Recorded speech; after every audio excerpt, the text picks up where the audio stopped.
Just because package gunk, you know, they get dragged through the dirt. Packages do, you know. So just like to have clean hands. Thank you again, Joshua Frankston, dude. That is so cool. So cool. Love me some Castlevania.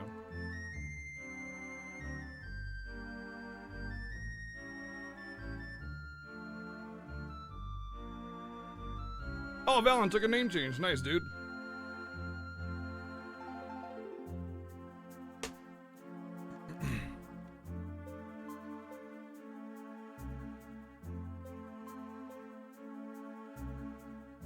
You want to see a picture of me? Too bad. You didn't know I had hands? I know. Cool, an envelope.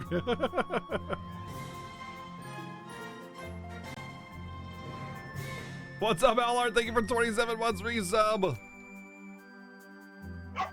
Rough. Life must be rough for him. So we just got to this town. This is a brand new town, so all sorts of NPCs to talk to. Oh boy.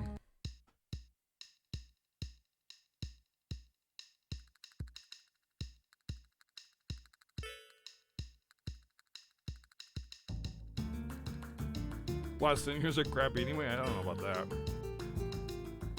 Whoa! All right then.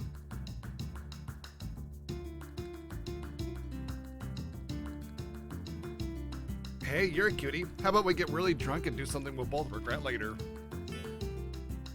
I am so not interested, you skeeve.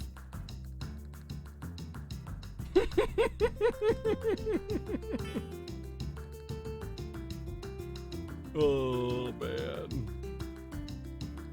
I don't think it needs a remake, man. It needs exactly where it's at. Maybe a port. Just to get it more visibility on modern hardware, you know? I just want to drink in peace, okay? If I want to get nagged, I'll talk to my mother-in-law.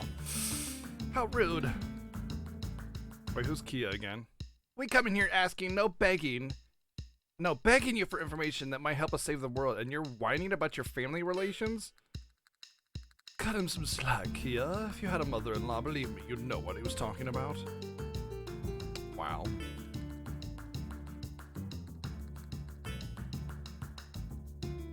Giant Iron Man, huh? Well, I mean, the thing is it's very dated dialogue. Yeah, there's some like PMS jokes in here, which are just like not appropriate for modern times. I don't think it needs a remake, man. Like, not every game that you like needs a remake. Popular games that were really well loved by communities at large and stuff, those that were like really dated, those need remakes. FF7 makes sense as a remake. Trials of Mana made sense as a remake. This doesn't need a remake. A port would be great with some updated dialogue, just because, it needs to be seen. It needs to be seen.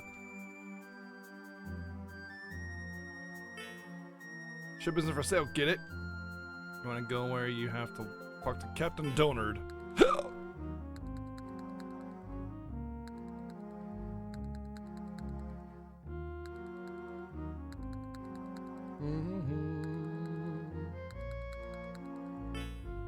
Possibly believe it was for sale for East for tomorrow and helped me without seeing the ghost ship. No, they died.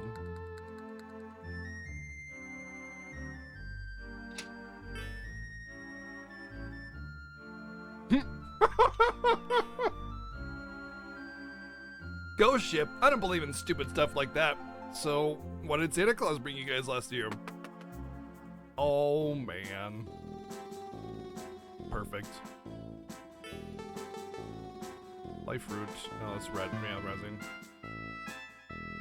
Bum bum bum. I don't know. Don't believe in ghosts, believe in Santa Claus. Who here believes in ghosts? No judgment. No judgment. Like, who believes that places can be haunted and spirits of people can linger and stuff?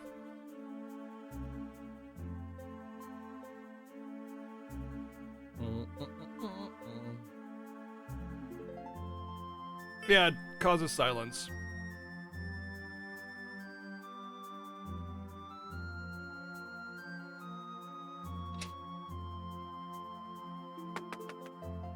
You're a ghost? Oh man, I guess we have to believe in him now.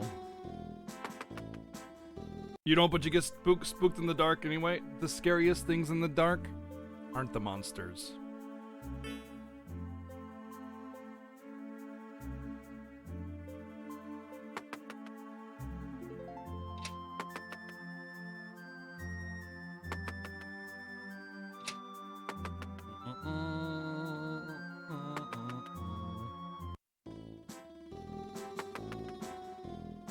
They're the spiders? Yeah.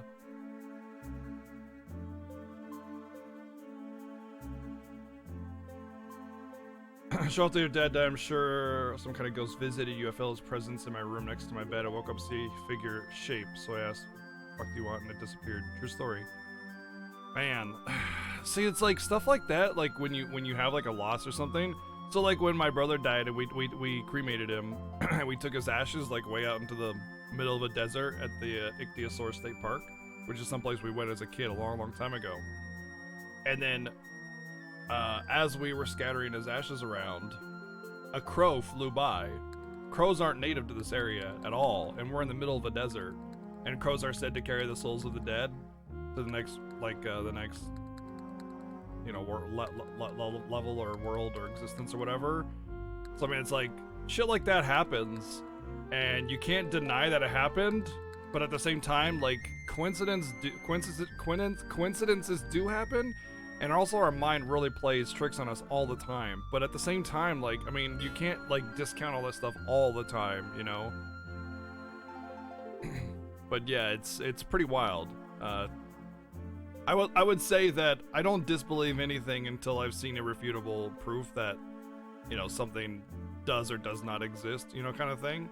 I always say it's possible, but I haven't seen anything that proves it. You know what I mean? So I mean, as far as ghosts and spirits go, I haven't seen one. And coincidences rather aren't proof, you know, they're coincidences.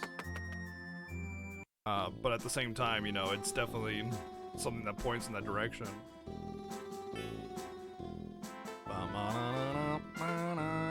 I think I have a Murasame. It's Albert Einstein! I missed you so much, Albert Einstein.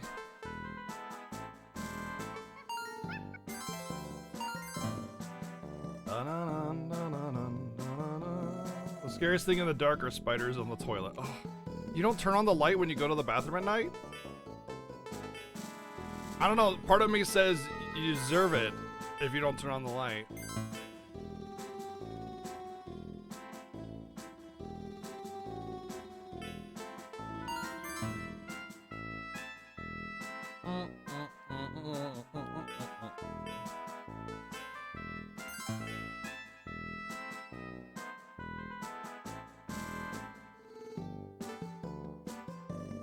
Spooky story is your mom, after her dad died, she was grieving, and in her room she asked for a sign, anything to let her know she was okay, and the light in the room popped out. Oof. Yeah, that's kind of crazy stuff.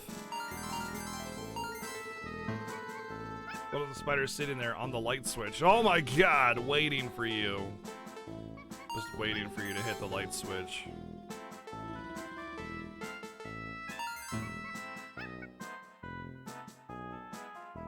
True, cats take care of spiders pretty much, for the most part, yeah.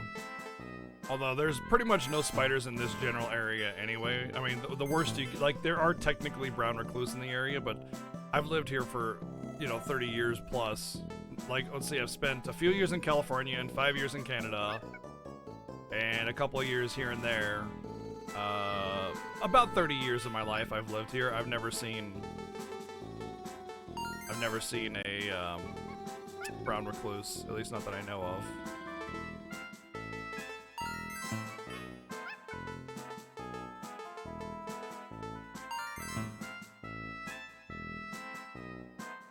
You're going to bed and walked into your room and there was a spider on your pillow. Oh god.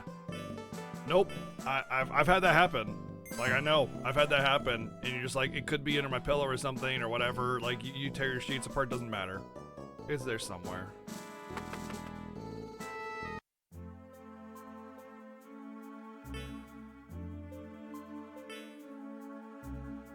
5 years in Canada.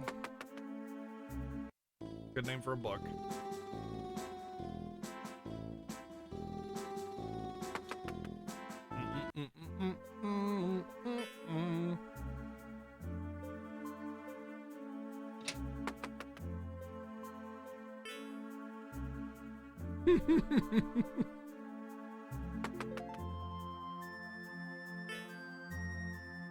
Yay, we reek.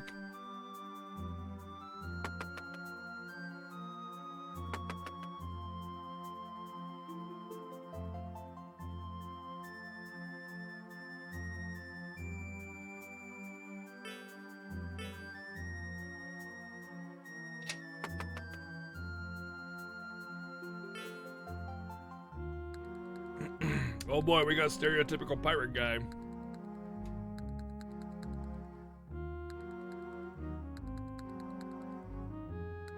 Not many. Well, yeah, not many RPGs on the Sega Saturn, but the Sega Saturn just wasn't popular in the States. It was really popular in Japan, though. Ahoy, landlubber! You look like you'd be wanting to ask me a question. Take us to Tamori. Yeah, please. We don't have any other way to get there. Can't you help us? He's blinking a lot. He's blushing. Chugging some beers. You know, he acts mean, but I bet he's a softie once you get to know him. Ah, lass. You wouldn't be asking me to sail if you knew about the ghost ship. Ghost ship? Don't know, don't care. You talk brave, but you're scared, and you should be. No one's seen the ghost ship and come back alive. I ain't afraid of no ghost.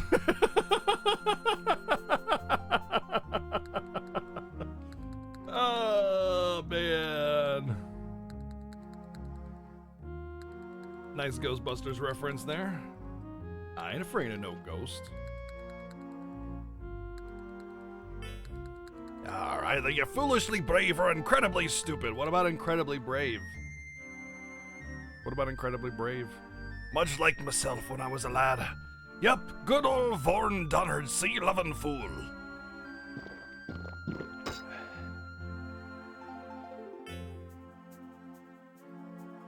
Exactly, Scarlet. I'll be telling you the truth. I've been wanting to find the ghost ship's treasure for myself, but I'm an old salty dog. I can't salvage the treasure alone, so I'll make you a deal. If you get the treasure for me, I'll take you where you want to go on me ship. The Barracuda. Ooh, Barracuda. You've got a deal.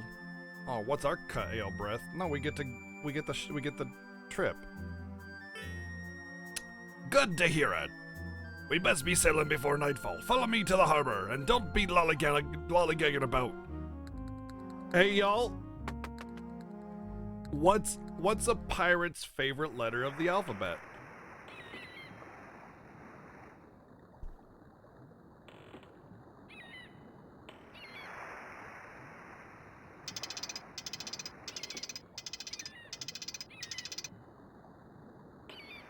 The C? Nope. Aye, but it's first. Oh, sorry, you'd be thinking it'd be the sea, but a pirate loves no one more than himself, so it'd be I.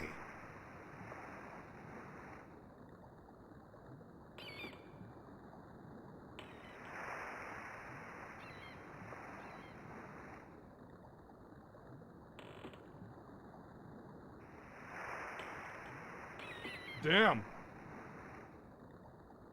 This little vessel's jams. I've missed the sea. I always knew that this was the life I wanted for myself. Life on the ocean. This is fun. I love the way the sea breeze blows through my hair. Yeah, well, I'm just hoping I don't end up with an angry ghost eating my face. Don't worry, lass. Ghosts don't eat you. They scare the bloody shingles off you. Let's have a hearty chuckle of talking about how we're gonna die.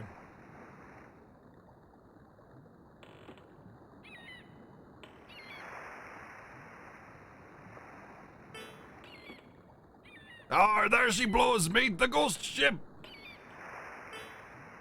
Strange, it doesn't seem haunted.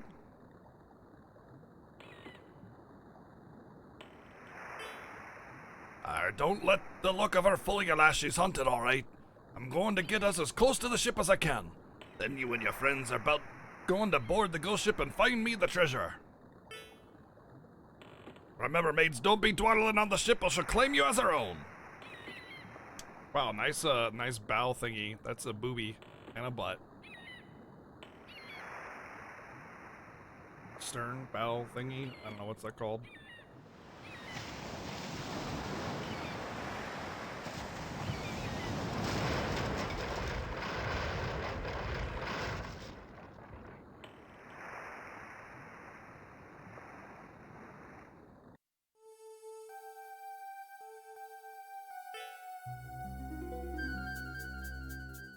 I'm trying to eat my food, video game.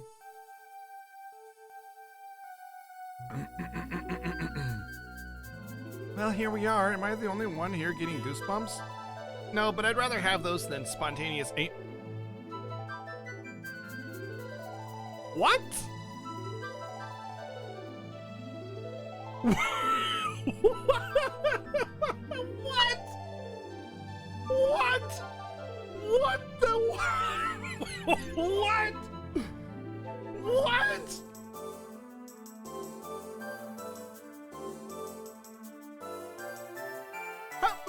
What?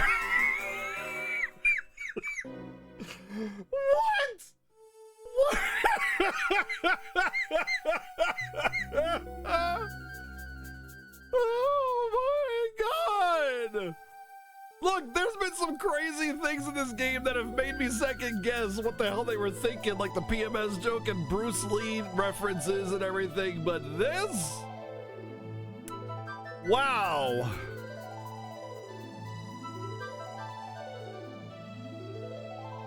Why am I surprised? I'd be displeased with anal leakage as well. Yeah. Yeah.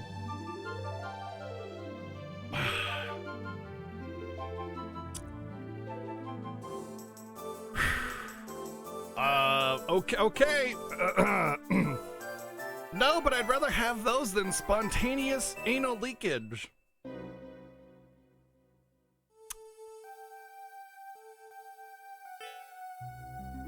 Arr! Get your minds out of of your posteriors, mates. Get moving now.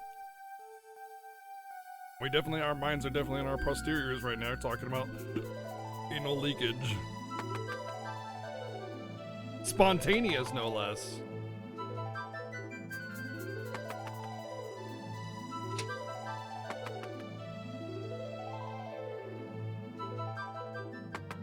Pirates are all about the booty, it's true.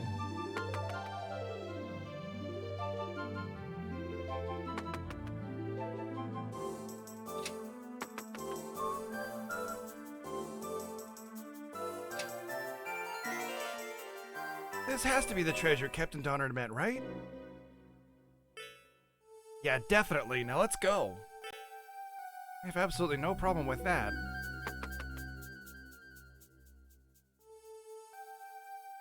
Boltzmann brain? No, never heard of it.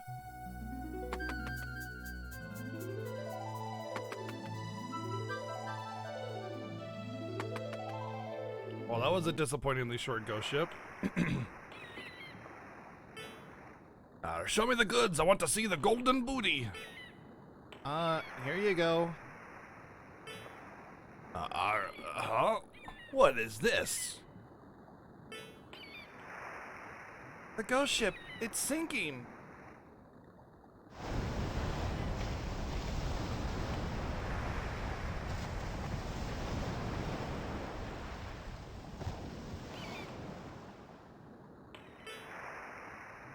You got off just in time, mates.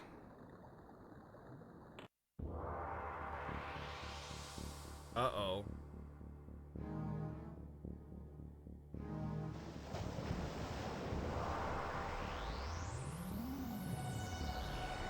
That doesn't look good.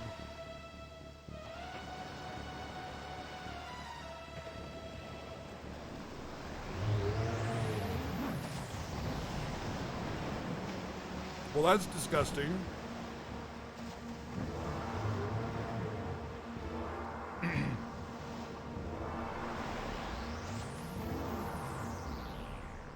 Are you my mommy? Curse me bloody hide, it's the guardian of the blasted ship. I hope you had good life insurance policies for your next of kin.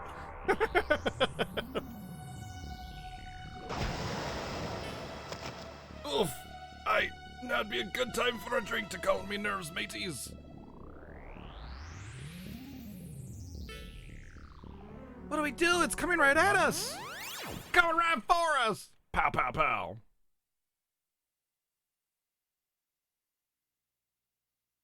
Oh, he's just a little guy. Flesh urchin.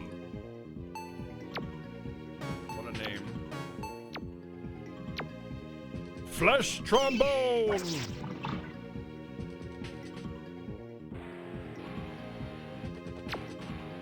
Wow, wow. One.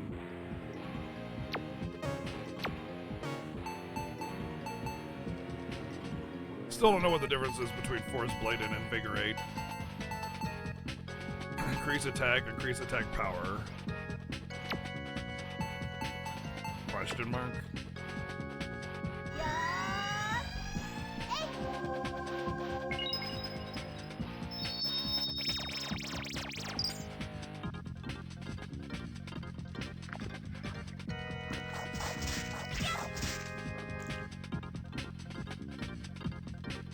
Oh, that's pretty hefty damage.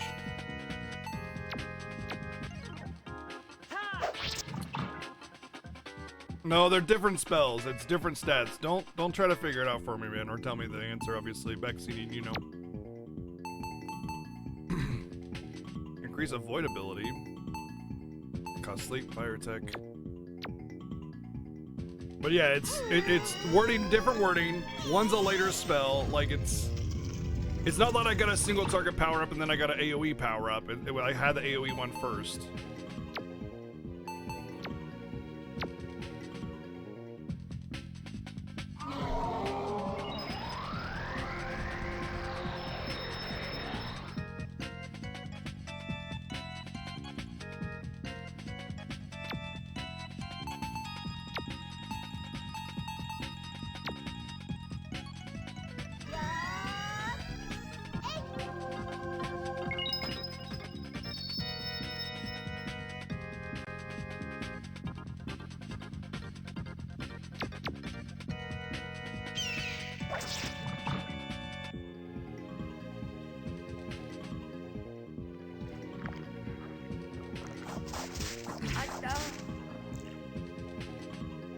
Wow, that's really hefty damage.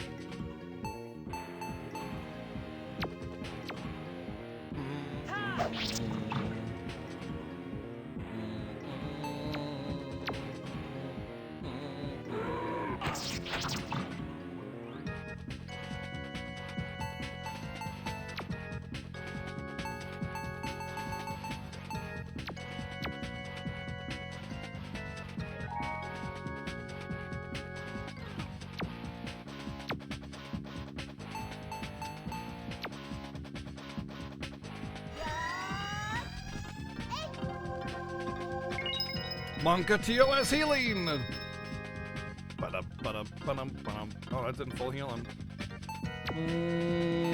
Better just mint yourself. H-O. There we go.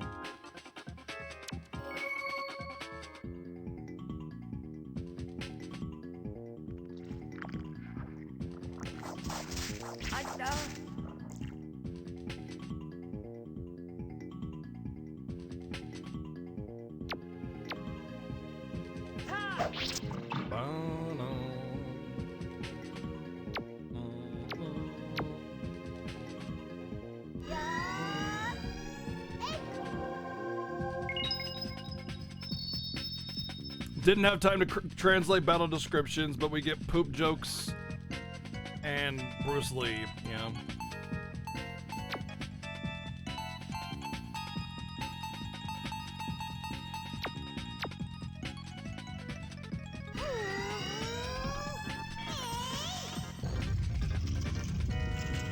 A, B, C, D. The green cow is my favorite character in this game.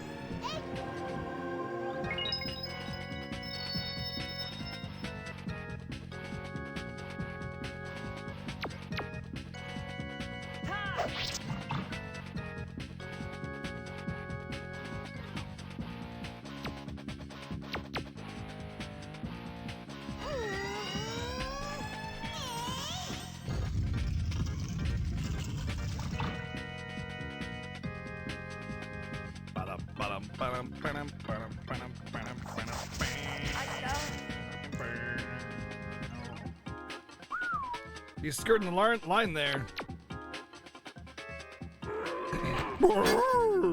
Don't block. That's cheating.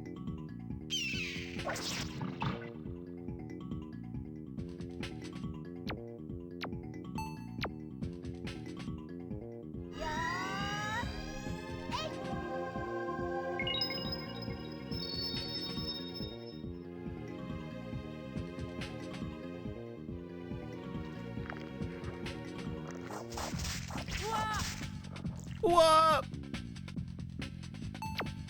Doesn't he have Invigorate as well? That's Lifesaver. So now we have another one that's increased strength. So we have increased attack for the party, increased attack power for one, and then increased strength for one. Aren't those all the same thing?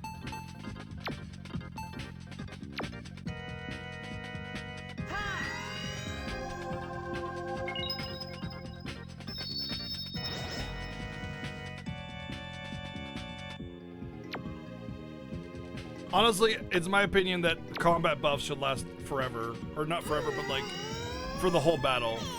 So time duration on buffs, especially when they're not very valuable, just devalues them completely. It makes them not worth using.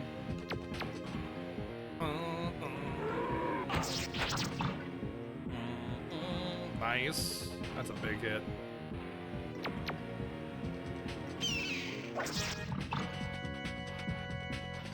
My second favorite character in the game is the dragon in the back row with the axe.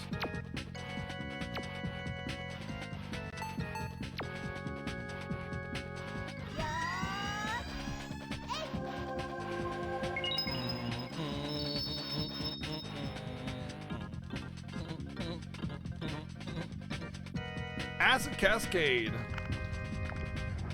It's about time he did something other than just attack.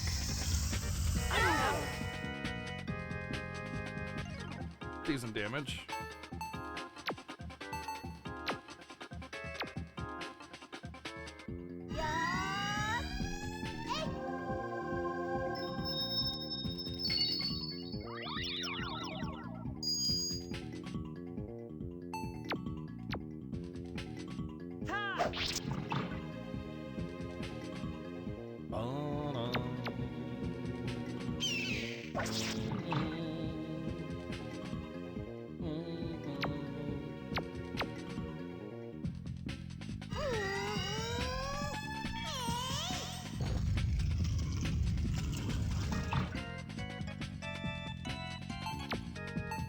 Heating Brestu. Patooey. Ew, grass. Stop it. What?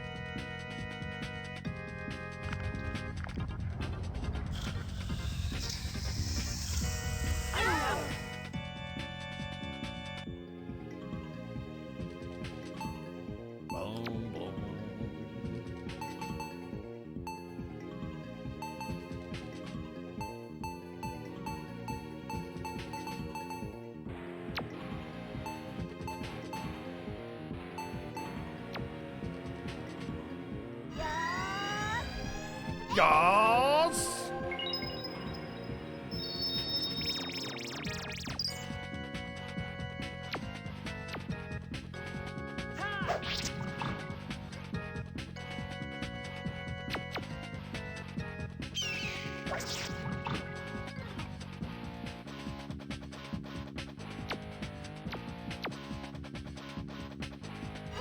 Bow, bow.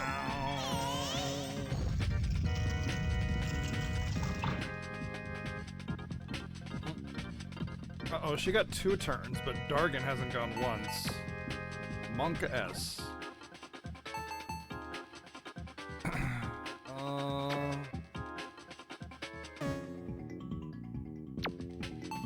I'll just heal her because just in case he goes before the boss. So I think this the way speed works in this game is like FF10. So I can't rely on Gris getting the next turn.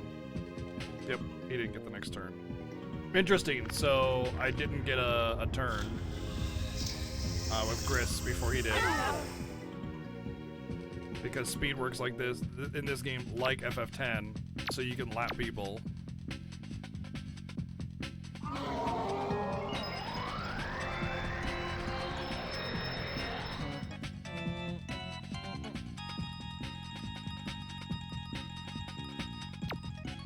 Almost, Mozzie.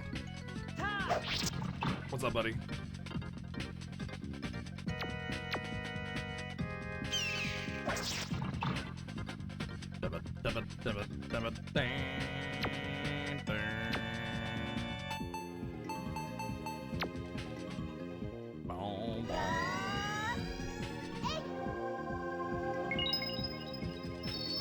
What's up, Oak Root? What's going on, dude?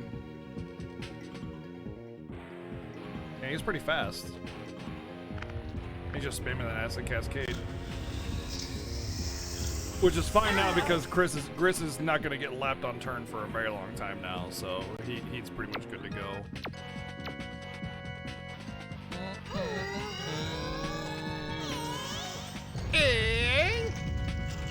Plus, boss is probably dead pretty soon. Heating good blast too.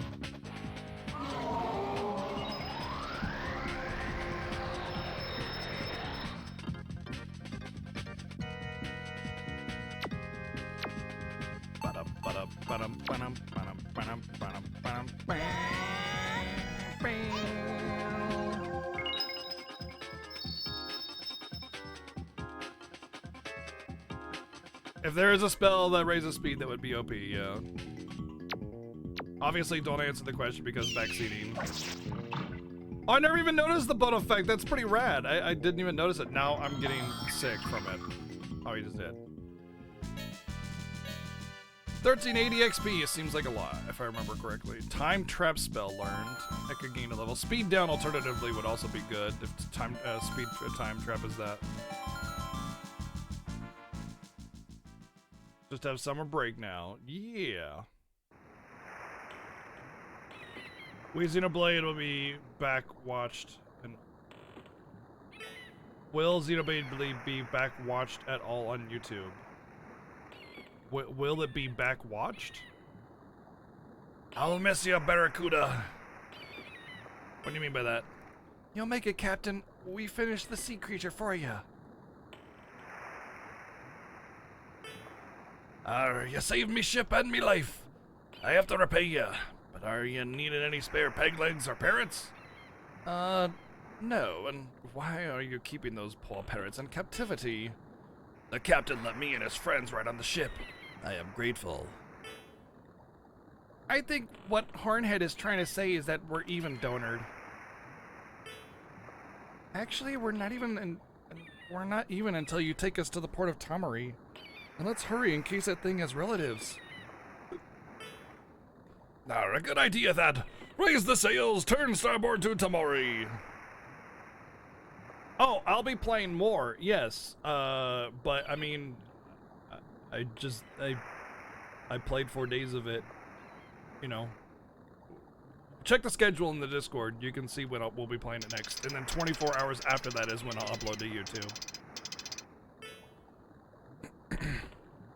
Methinks you'd be well served to spend a night in Mysant.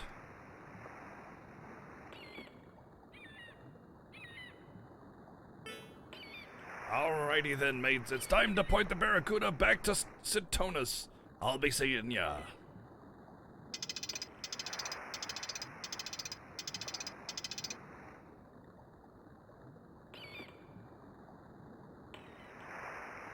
Yeah, slow's really strong in FF4. It can be cast on anybody. I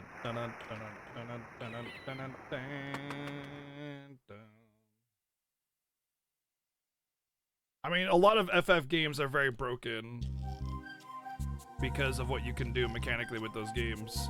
But they're not broken without you, like, actually knowing something more about the game than what the game tells you.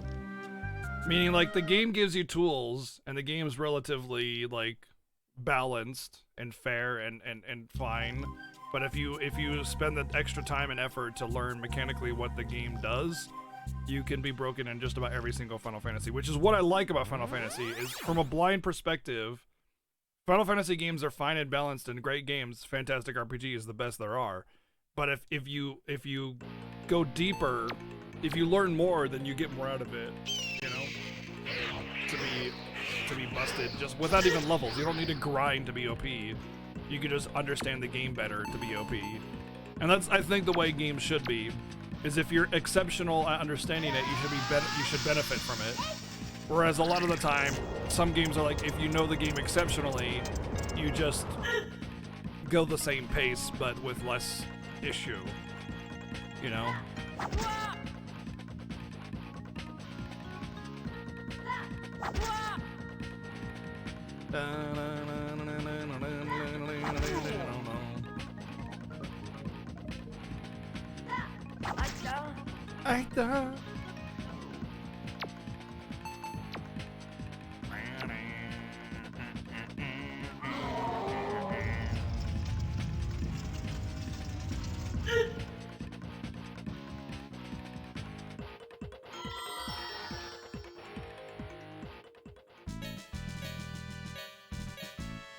Oh, a life fruit as a random drop. Nice text. Did you see the text how it expanded past the window? Good job. Good job. The text went past the window. Love it when games do that.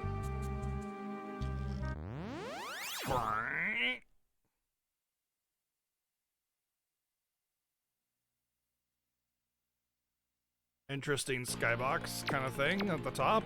Just a looks like a hurricane is about to come in or something.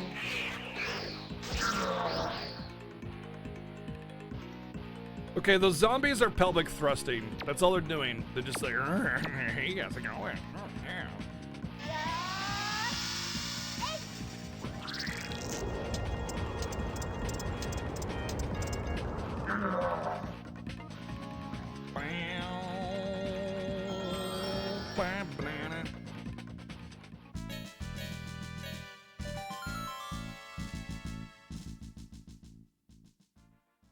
Extras from the extras from the Thriller music video, clearly.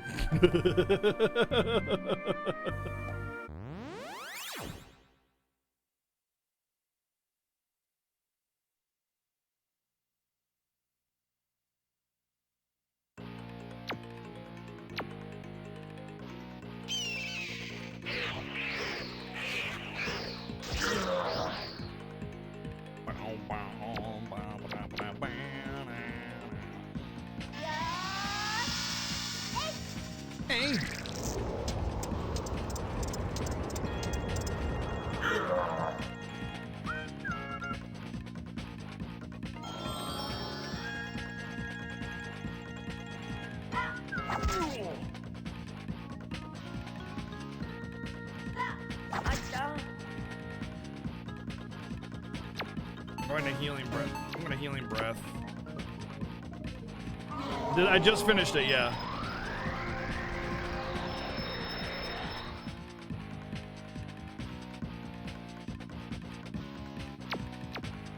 Top everybody off for no MP.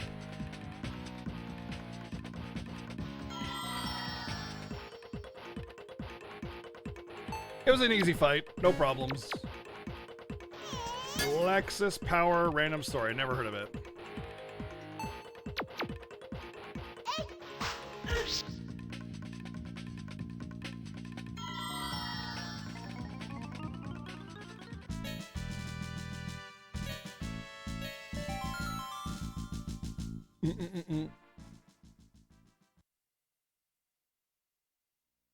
What platform is it for?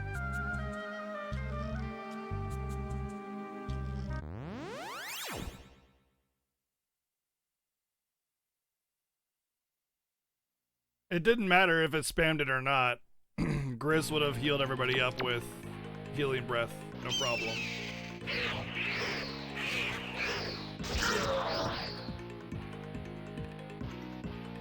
I'm pretty sure you just disqualified it from it being a good game by saying it's an RPG Maker game.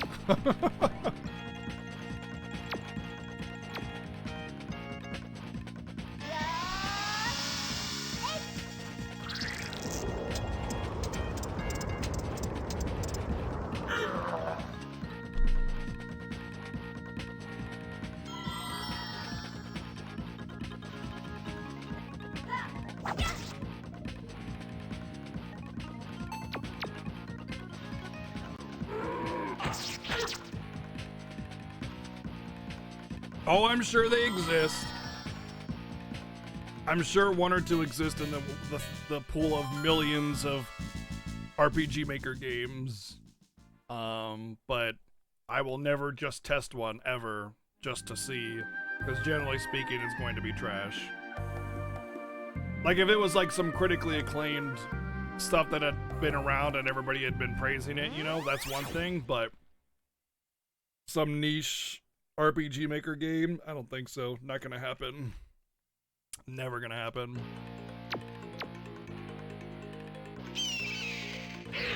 Unless it's Horse Meter Saga, which is, of course, not only the best RPG Maker game ever made, but also the best game ever made, so, you know. So, the thing is, it's really easy to make raunchy themes or exploration or cheesy lines and cliche characters. That's easy. But to do it well is hard. And that's the thing that people seem to forget. Just throwing in some anime tropes does not make your game funny. It makes your game tropey, and not in a good way. Slows agility. That's what that is. If that works on bosses, dude, that's gonna be OP.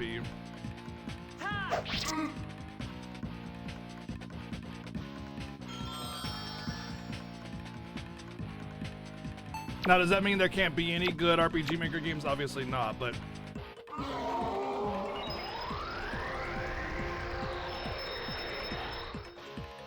like, there's a big difference. Like I say, there's a big difference in tropes and then, like, using those tropes well.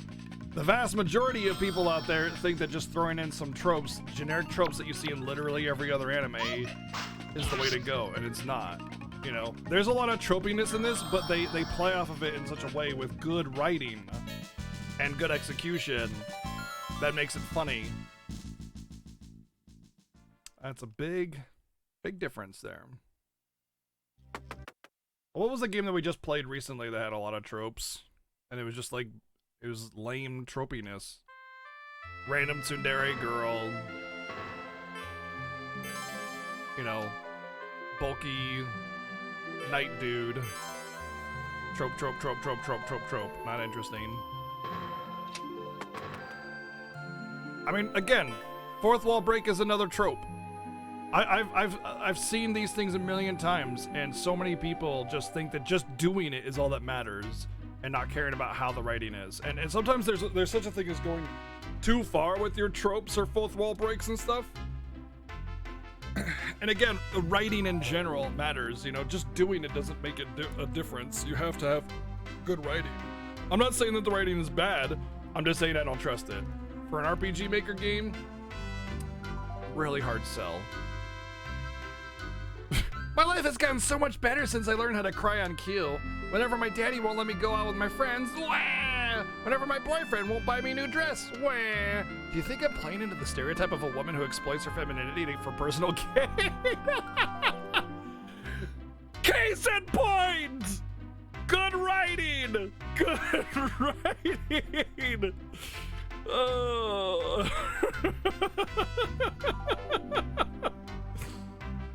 Oh.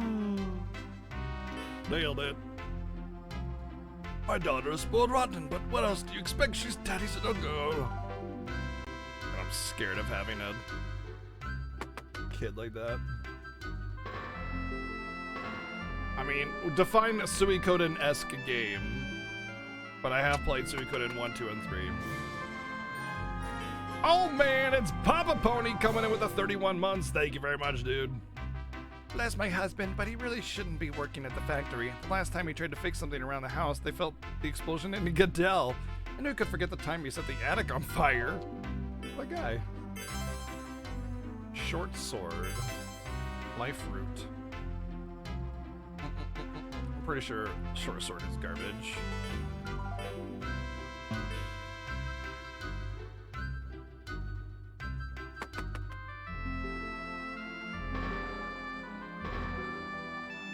The thing is, there's no shortage of games to play.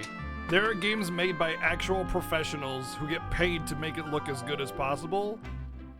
RPG Maker games or fan games or whatever are just, like, they're bottom of the list of priority. I'm sure there's one or two good ones out there.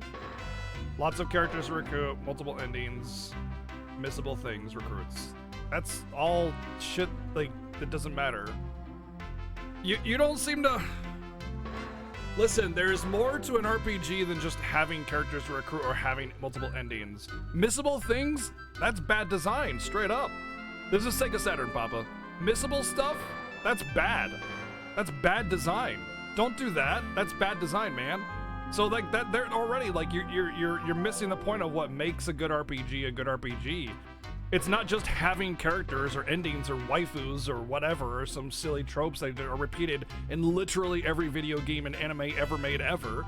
It's about compelling dialogue, interesting characters, and good combat mechanics. Those are the things that make an RPG interesting. And of course, a good OST really helps, and good sound design. An RPG Maker, sound effects, yeah, a little cringy. There's also poor scaling. Yeah, devs don't understand, or devs, air quote, yeah, don't understand what difficulty scaling means. And they've ranted about it before. They're like, you just don't appreciate a good challenge. And it's like, bro, your game is scaled to bullshit. It's not challenging when all I have to do is grind to be able to win. That's just stupid design. Mechanically interesting, which means like the battle should be a little bit of a puzzle, but not a, you just have to use fire to win. Easy, that's the puzzle, you solved it. You know, like, okay, I'm gonna say you throw 18 different abilities on it and I just keep game overing until I get the fire. That's not good design either. That's just lottery. Would you be so kind as to tell my ex-boyfriend over there to shove a steel spike up his left nostril? Oh. Yeah, sure, no problem. I can do that. I thought I was gonna say butt at first. But, you know, nostril was probably better. So, I mean, like, I get where you're coming from, Ahmed, but there's more to a good game than just having characters or having multiple endings. If the story sucks, I don't give a fuck if it has an ending at all. I'm not gonna play it. Lisa is really good. I've heard it's like a R-rated, Earthbound-inspired RPG. It is one I want to play, yeah.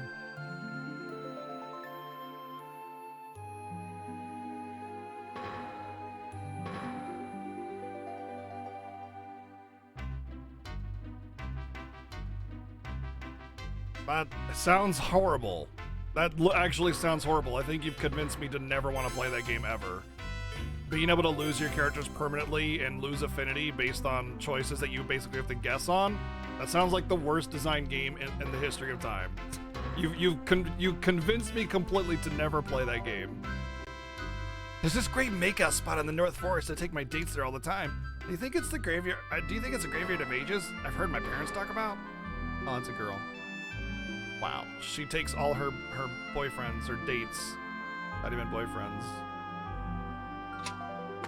to go make out in the forest.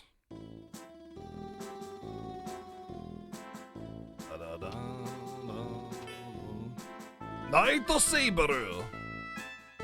Man, you get upgrades like really frequently. Gale Bikini, oh boy. Extra armor for that one. I feel like I need to go outside. Have I played Romancing Saga 3? No. What did we? I just did play Romancing Saga on the PS2, and I hated it. I actually legitimately completely hated that trash pile. It's a lot of stuff. I think I should go for the armor first, since I'm lacking on that.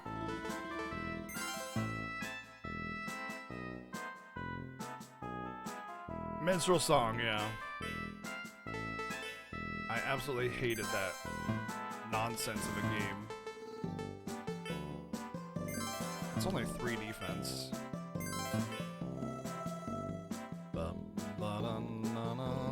It's one of 2 games that I actually quit. The other one was Sekiro. I've never quit a game before beating it. Almost ever, except for those 2.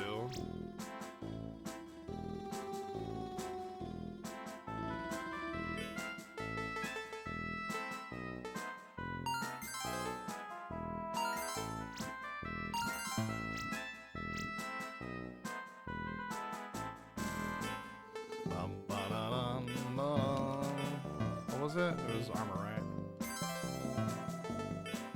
I just bought the protection dress. It gives me armors like all the time, but then it's like, oh good, now he's good defense. It's like weirdly just enough gold with selling.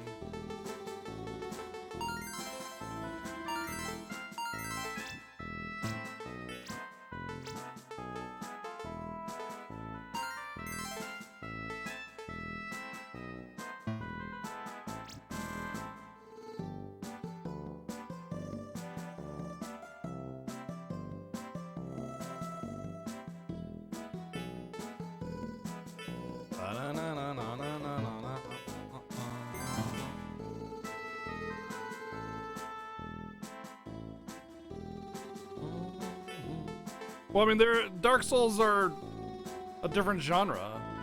They're unapologetic action RPGs.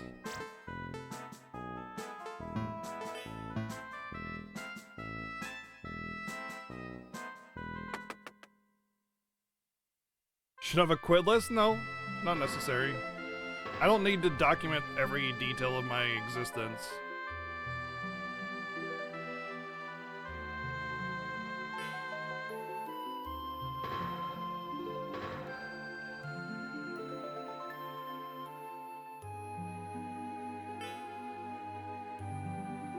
Especially when I can count all the games I've quit on a single hand.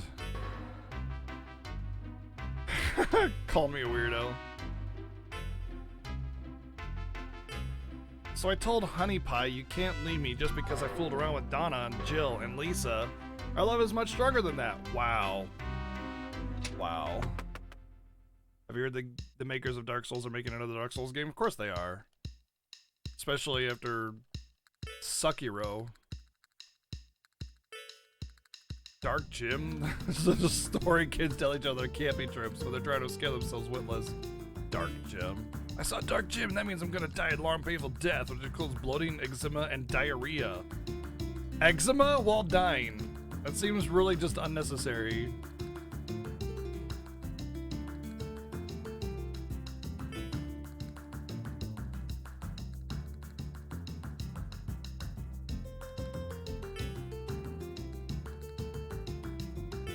I think my friend here's had way too many Jägermeisters. Oh my god. Oh no, this is the one with the baby, isn't it? Ah! Babies are scary.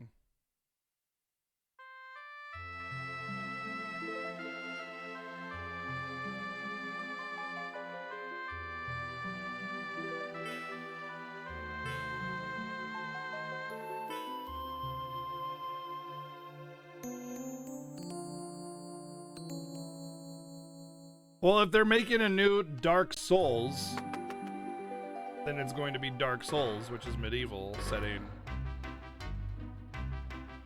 Because Dark Souls has lore and story. If they're making a new game, I don't know.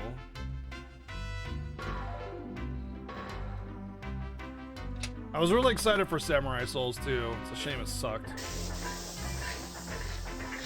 Well, that's not true. It didn't suck. I just hated it.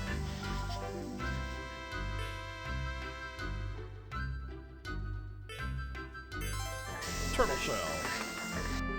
Probably on the moon? Yeah, I think so too. It'll be Dark Side of the Moon Souls. You just run around on a pitch black screen and die randomly.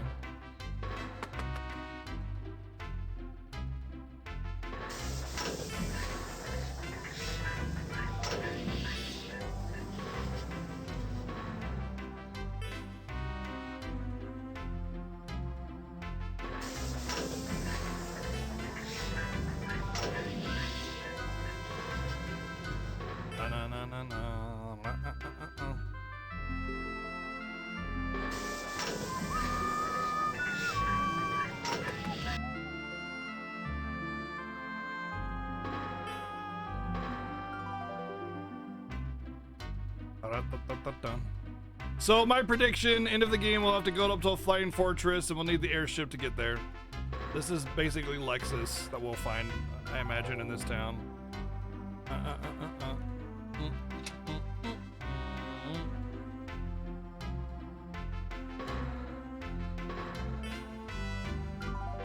Seems as if there's arguing on the other side of the door. I don't like Daddy. In fact, I hate Daddy. Oh.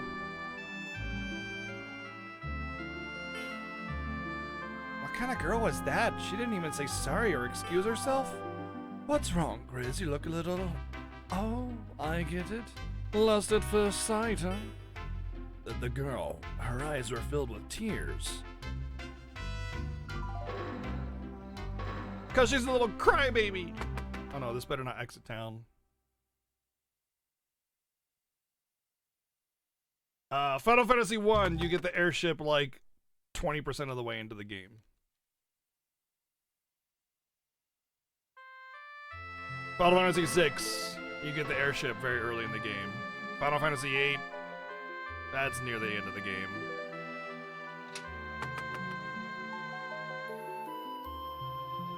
No, FF8 only has one airship.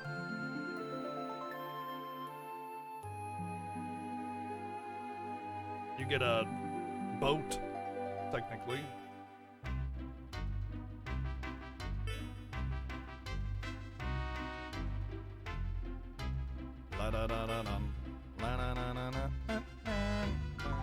Garden isn't an airship, though. It's a boat.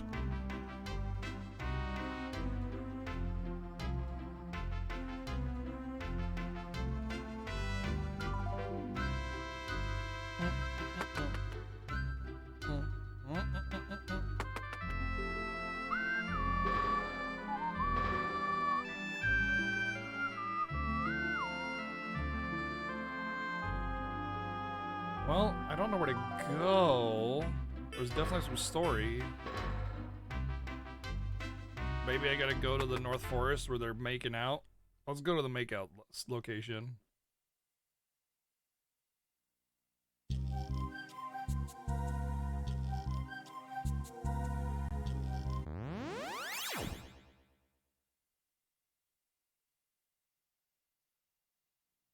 Honestly, airships are overrated in RPGs anymore. They're not necessary for modern RPG storytelling. Playing Aztec, thank you for the 19 months. I prefer RPGs like FF10 now, where the world is just one big connected area, and having an airship just is an area selector, you know?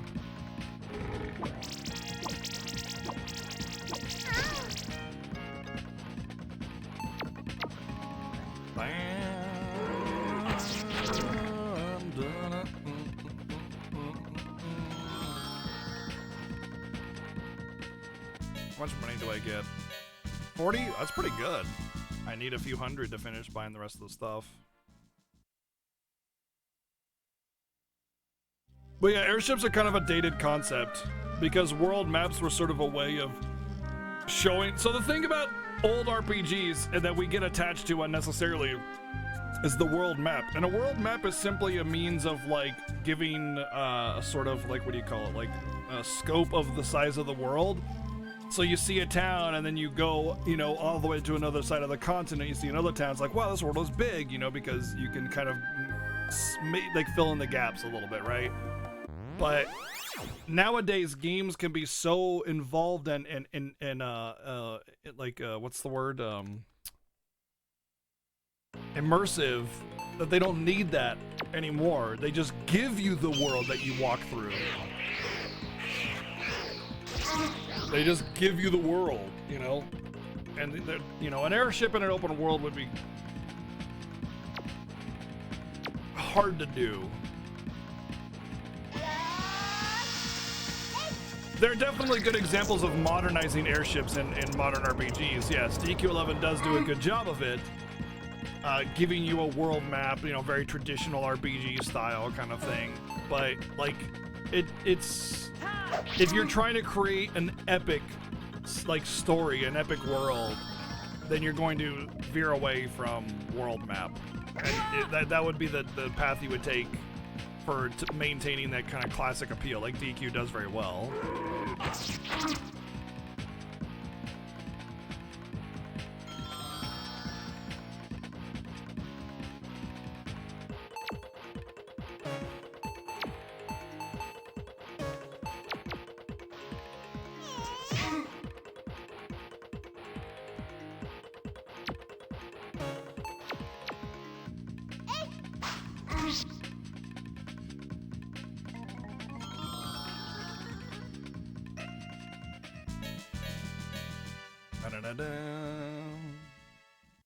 And yeah, recent point, Xenoblade Chronicles. They just give you a location selector. You know, they just give you quick travel. You don't need to have that, but you have this huge open world that's all connected from one point to the end. You can walk it, and it's amazing that they let you do that. That's so freaking rad. A big interconnected world walking from one point to the other. That is so cool.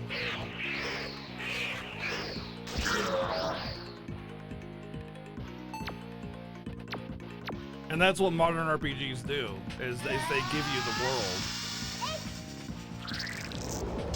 Airships were quick travel, that's exactly what they were. They were cool quick travel, they were very awesome, and they were even used to like kind of find different locations and stuff, which was also kind of a rad thing, but realistically, that's what it was. Black Rosary Sword, or just Black Rosary? But that's essentially what they were, is quick travel on the world map, you know?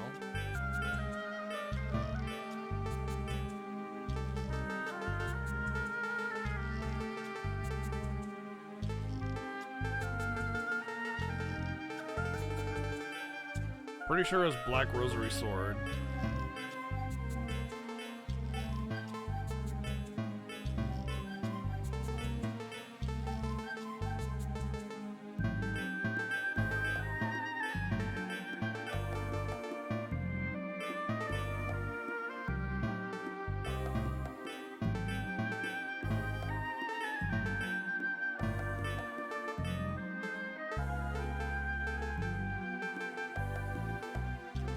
Oh, Black Rosary. Don't know what it does.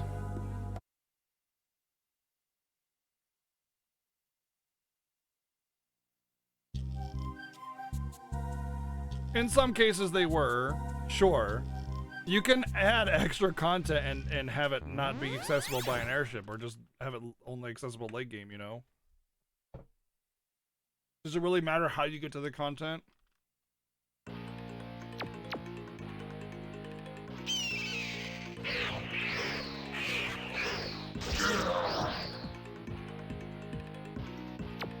You know why, Chrono Kid? Because we're realizing more and more that side content is generic.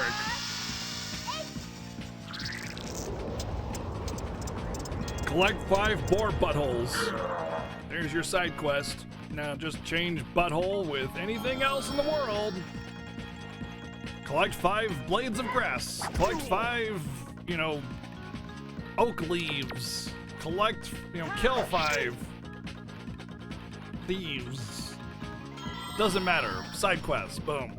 And then you just make up a side story like, oh, my poor little pumpkin is damaged and she got hurt by the thieves. I need to exact revenge upon them.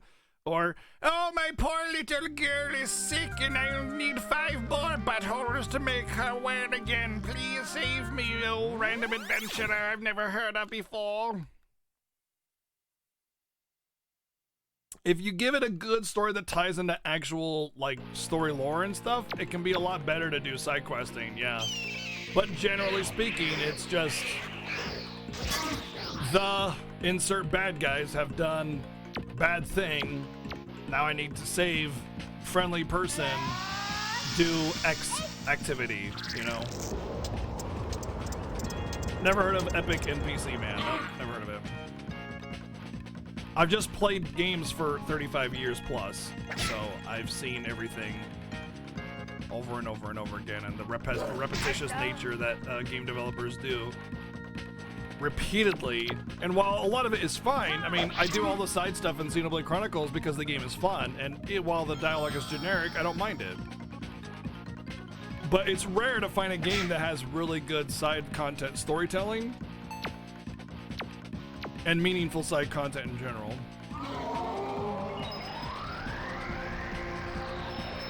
Don't give you the possibility of missing yeah, permanently missable stuff is archaic. Permanently missable stuff was a product of like the 90s and 80s because they needed to give players a reason to play their game again because, I mean, you didn't have the variety of games that we have now. So like if you played a game, you wanted to have value in it. And having missable content was, quote, value because you only got one game, you know, every 6 months and you wanted to be able to play it more than once and get something out of it. How can I not know about Epic NPC Man? I don't know because I don't watch whatever it is he does. I think I need to go back in the town and do some kind of quest. Your farm was ravaged by a gang of 25 highwaymen. Please murder all of them and bring me their bandanas and blood for our dark ritual. I mean our medicinal purposes. Perfect side quest, Darkin. I'm on it, man. I will do your side quest with gusto and vigor.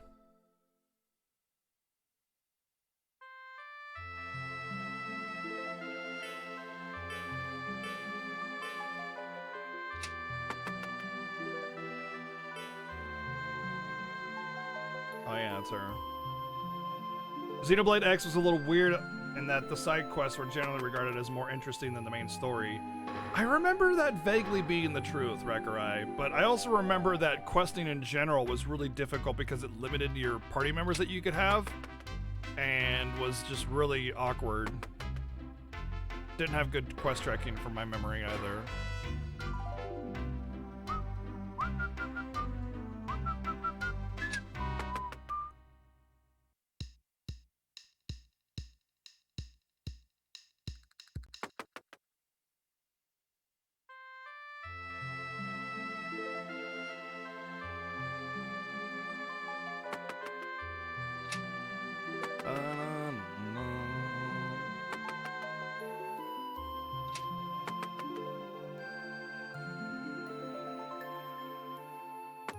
Pretty much, VG. Yeah, you're not wrong. But like having good and interesting dialogue. But like there are definitely side quests that could be really interesting. Like if certain people like join your party and do special things, or having like unique mechanics. Like World of Warcraft after Lich King started doing questing really, really well. Not only did they have really good dialogue that was really story heavy and involved, but they also gave you like, you know, hopping into a cannon and giving you really smooth cannon mechanics to like blow up hundreds and hundreds of zombies and stuff. That was awesome. World of Warcraft is a great example of good side quest evolution.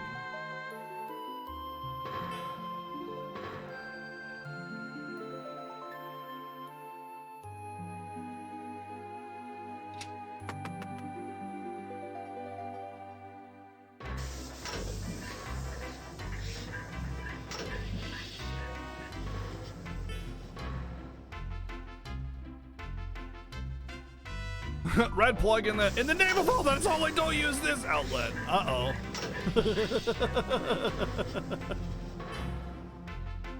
What? Wait, what? What? That's a neat little effect they did with the text. That's pretty cool. You guys see this? I can't read it because it goes too fast, but look at the little effect that they did with the text. Interesting.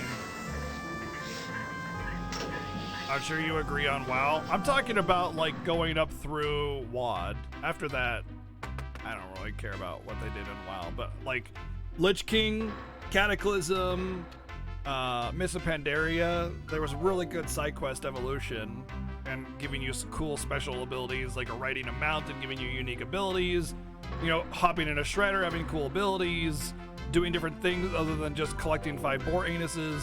You know, it was fun. It was engaging. It made you be interested, and it didn't overload you with 18 different abilities on your shredder that you hop into. It gives you like 3, maybe 4. And so it's really easy to see what to do and easy to understand and learn it without having to relearn an entire rotation. But Final Fantasy XIV does it very poorly. They give you 18 abilities on your new little vehicle, you know? I were to say made by the same people who made Tales of Fantasia Destiny. No, it's not.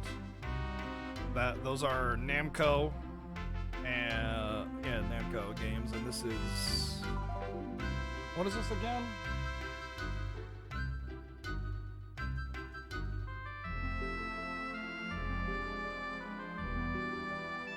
This is Sunsoft. I know, like, the short, fat, stubby characters are very Tales of Destiny, but honestly, it's a common aesthetic that was used in a lot of games of this era.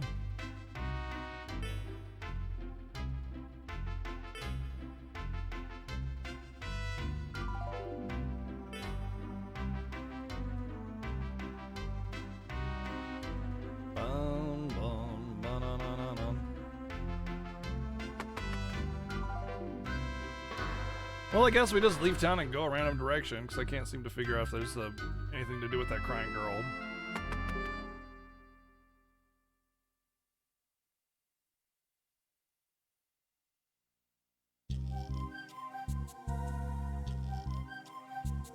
Maybe the forest of death and dying is over here. That looks like something. Oh, it's just a waterfall.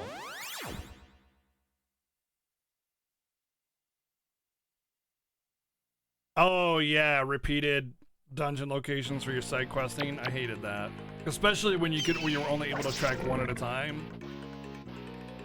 Now you can do 10 at least, but yeah, agreed.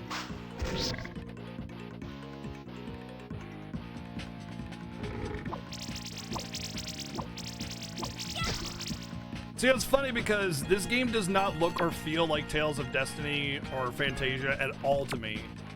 Because Tales of Destiny and Fantasia has much more faster movement, run speed, much more flowy combat and everything.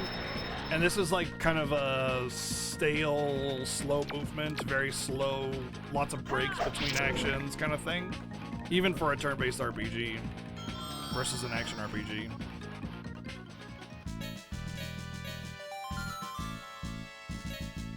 Poison Breath learned. Interesting. So because of that, it doesn't feel anything like Tales of Destiny or Fantasia to me. Like, there's just the vague character aesthetic, and that's about as far as it goes.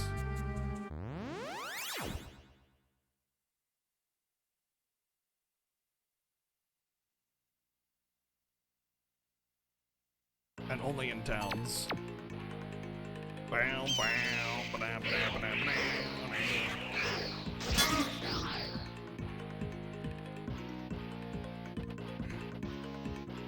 Yoshida addressed the rumors of him being the director of FF16 and said, you know what that means?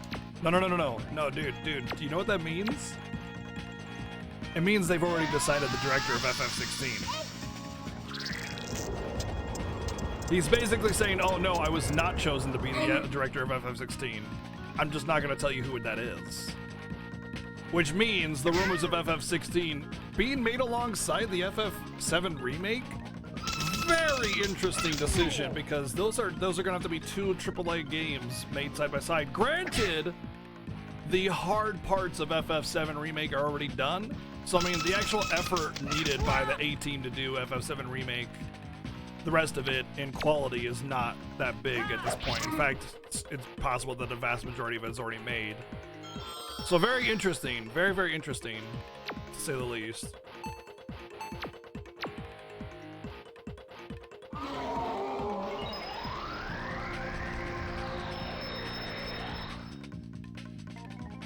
Dragon Swordsman seems OP. Pfft, he's not OP. He's OP.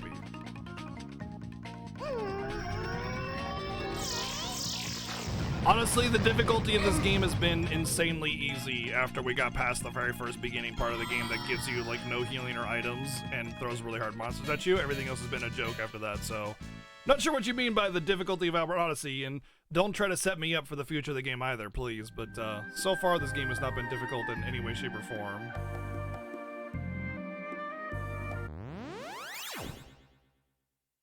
Warrior Guy's best dealer, I think he will scale poorly, Rakurai.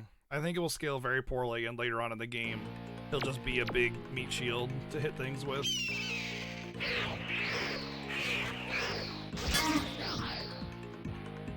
Sounds like the same a situation behind FF7 and 8 PSX and in general the on-off cycle Square Enix. What do you mean by that? Explain, I'm not sure.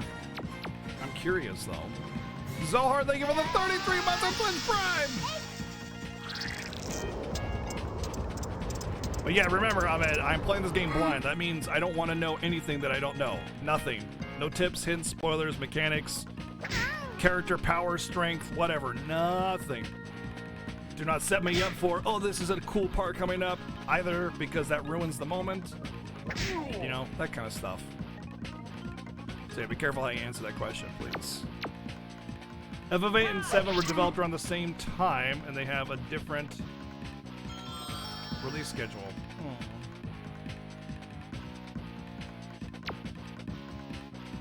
Interesting. It's possible. I mean, Square Enix has the capital. FF15 was insanely well received and very popular and sold 5 million plus copies in the first month. Sorry, first week. Plus all the DLC, plus the Royal Edition. And then FF7 Remake, of course, obviously is doing fantastically, but they definitely could have the resources to be developing the FF7 Remake and FF16 side by side. It would make sense too, yeah, the movie too. It would make sense too because they originally were not going to have FF7 in-house, and it might be because of FF16. You know, they might have thought, oh, we can't do both of these projects at the same time. Well, I'm glad they did, because the FF7 remake is an absolute masterpiece, and it probably would not have been if they didn't do it in-house. It probably would have been pretty generic.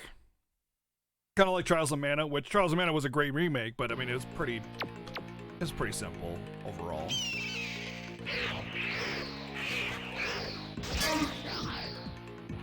You're concerned about where FF14 will go once Yoshida does eventually step down? I think by the time that happens, FF14 will be dead anyway. It'll be years from now. Honestly, they don't have very many more expansions before they gotta hang it up. Is it gonna be made by CyberConnect before? Yeah.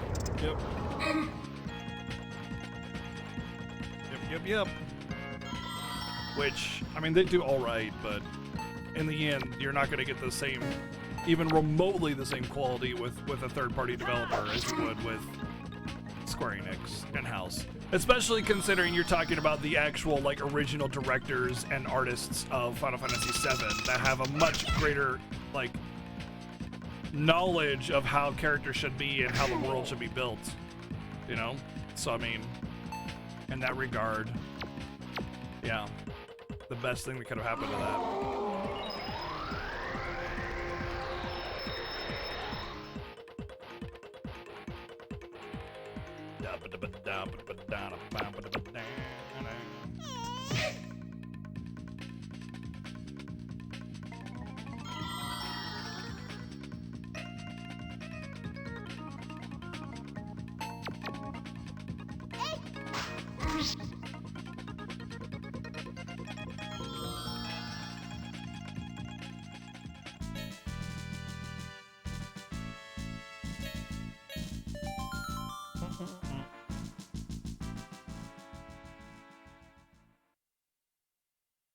Almost every job's been added to FF14. I mean, there's still lots they can pull from.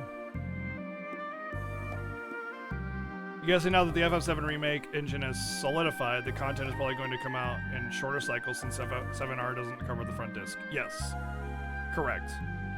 It'll be 2 or 3 parts is my prediction as well, because there's a big gap of big things happening, and then there's a smaller gap after that, so it would make sense. But mostly it's because all the balancing and mechanics and character design and world and engine and tools have already been built. It's just a matter of creating the content with those tools, which is the hard part.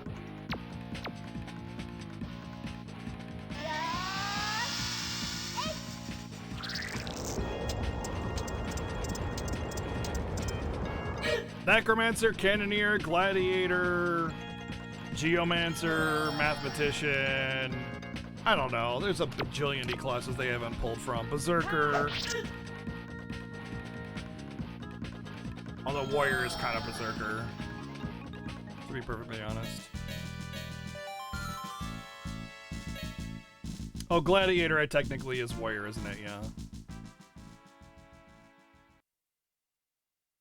Calculator was a mistake. No, it wasn't. Calculator is great. It's a super hard, really deep game class that's OP if you invest. Just like every other Final Fantasy game that has like great mechanics, very balanced, but then there's like, if you understand how to play the game and where to go and do the things and exploit it, you can break the game. That's good. Or Paladin, sorry, yeah, you're right.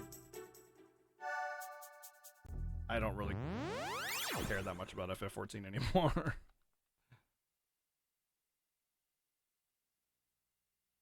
Puppies! Kill the puppies! Get them, dragon!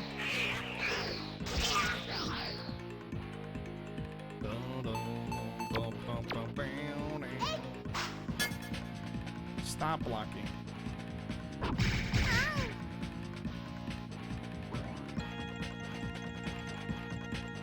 Hell's bells!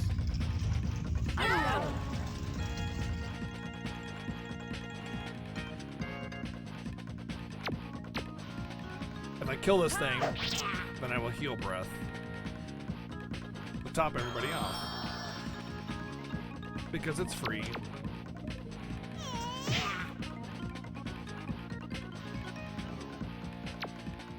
Free healing.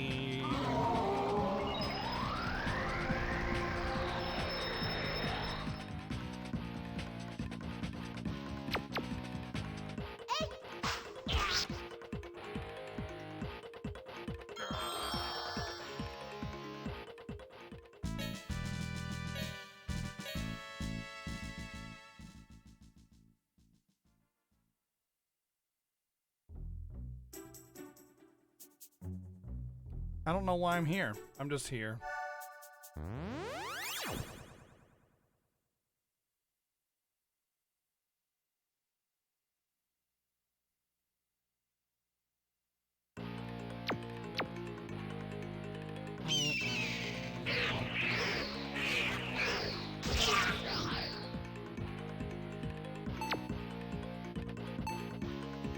Wow, 15 mana, huh?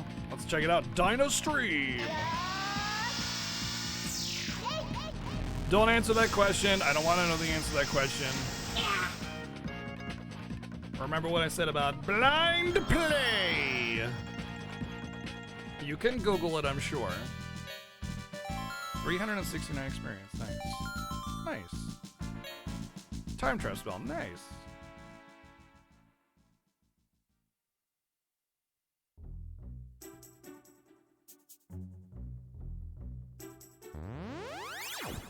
Right, I'm pretty sure mashing the button causes encounters to happen faster. I was doing it there. What do you know? Short encounter rate.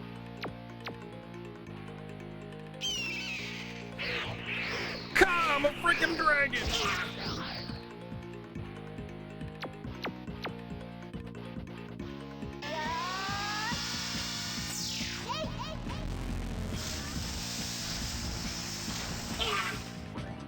Kia Sentra has way too low HP. And I think her speed is slow too.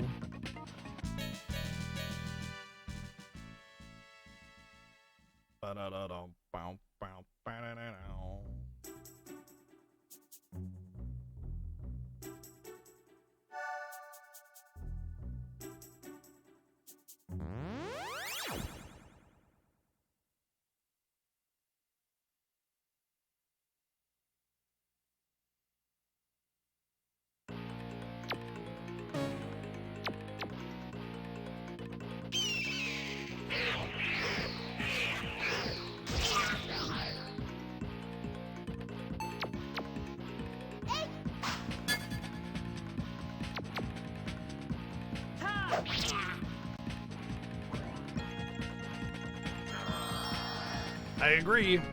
Random encounters are archaic. I'm so glad that Dragon Quest XI did away with that. Such a good decision. One of the best parts about Dragon Quest XI, to be honest.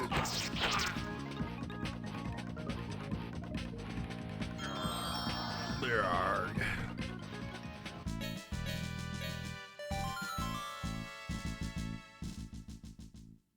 Ba-da-da-dum, bum, ba-da-da-dum.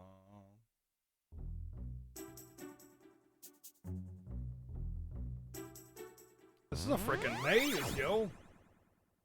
This place is amazing. Mazy. It's a maze. 1 second. Just thinking hair.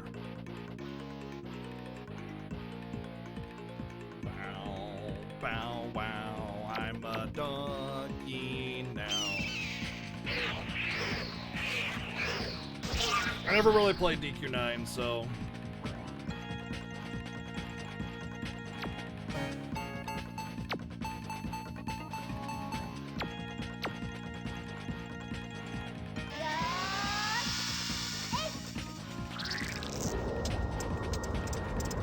Seven Saga's a danger proximity raider? I mean, sort of yes and sort of no.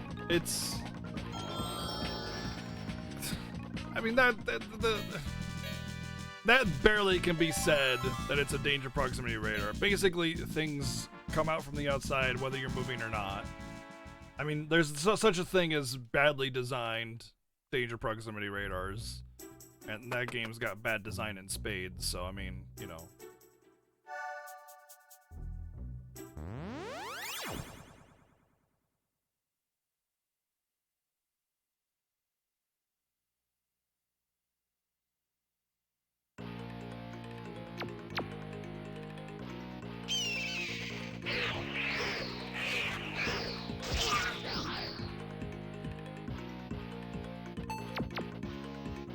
Yeah, if you're holding 7th Saga in your hand and your own danger radar isn't going off, your danger radar is broken.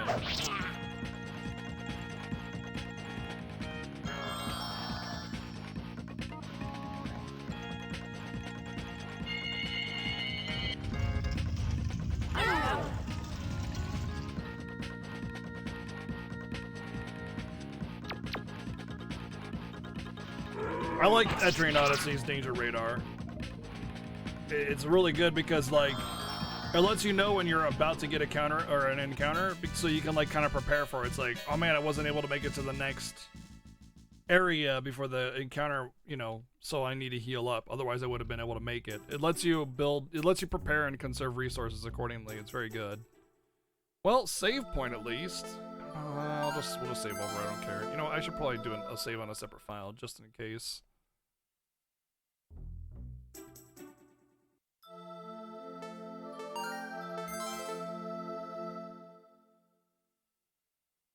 The Atlas Way is kind of confusing. The Atlas Way is like some good and some awful, and it's like really hard to sometimes love an Atlas game.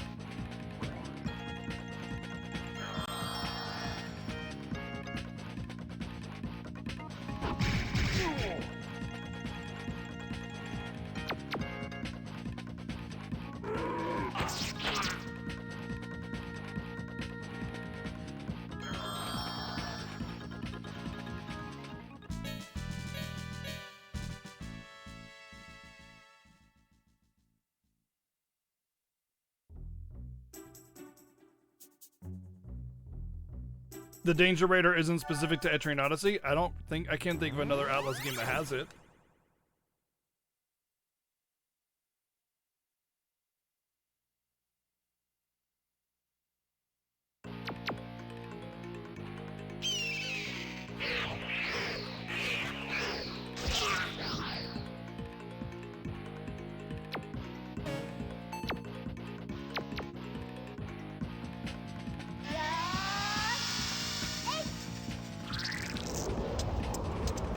Nope. Never played an SMT game in my life. The first ones that I'll play are the ones that you very generously sent my way.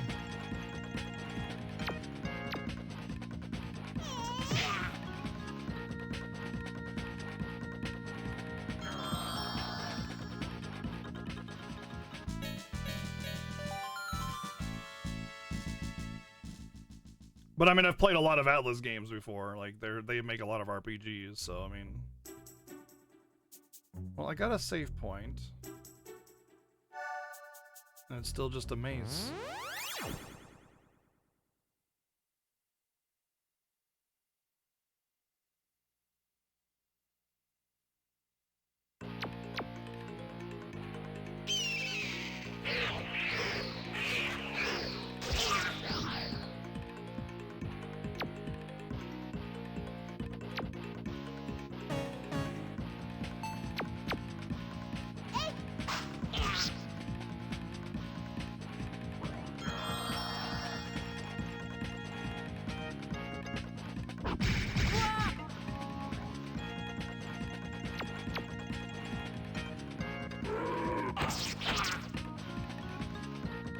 Well, we don't condone thievery, so my advice would be to get a Sega Saturn and play it on disc like I am. Burst the frere! Not judging, but you know. Just don't talk about it. You could just say, I couldn't find a disc or a way to play it.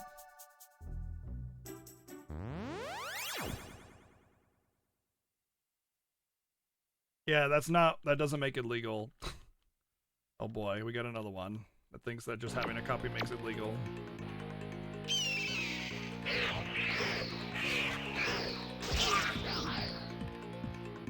Mind-boggling Game Gear Micro being released?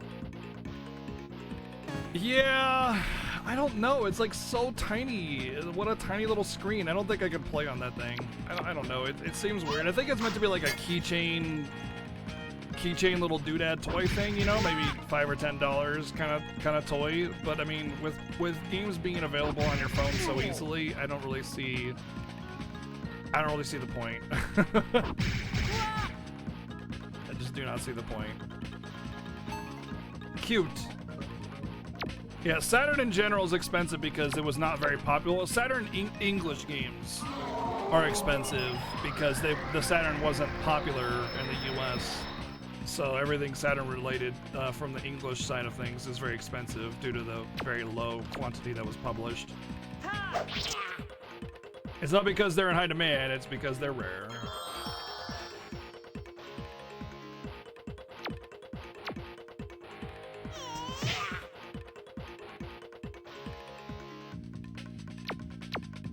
Some of the most valuable games in existence are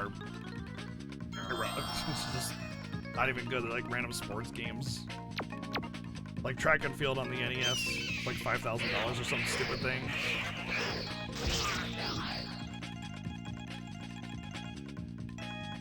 Yeah, I don't get it. I think they're doing it poorly. I think they could have like made a brand new Game Gear type thing that was pre-built with games on it, you know? Yep, this is an expensive game. Sega Saturns in general are very, very, very, very expensive. But this game was like a birthday present to myself, so I had this game, or I didn't have this game. My friend had it when I was in high school. The year it came out, I was a freshman, and he had a Saturn, but he wasn't really into games, and so I rented this game and played it, but you know, obviously only for a couple days. And I don't remember anything about it. I just remember that I really liked it. And so I kind of splurged for my birthday to give myself something nice, and here we are. Is that an earthquake? No, it's something else. I think it's a magic spell causing the shaking. I think it's coming from behind this door. Let's hurry. Oh, I didn't find any treasures in here. Yeah, they could have made a Game Gear Mini, right? Yeah, wouldn't that have been cooler? Instead they give this like tiny screen that like is not going to be easy to play on.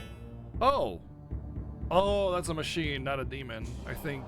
No, that's a bone. That's definitely a big giant demon thing. This is like freaking the way it's smoking like that, it's almost like Attack on Titan.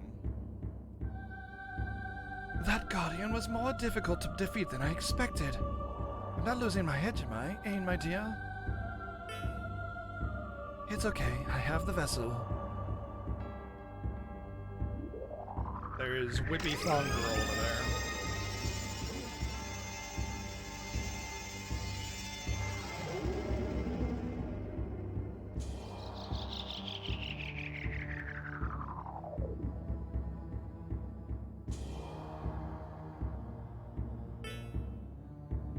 You've given us all the info in your wrinkled old head, Veretta. Good job.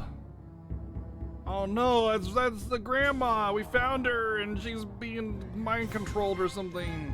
They're sucking her brain juice out. Poor grandma. These damn whippersnappers. I'll show them. Severo, thank you for 28 months resub, dude. Thank you. And now that we're done with you, I'm going to kill you in a visually appealing manner. That's awkward and specific.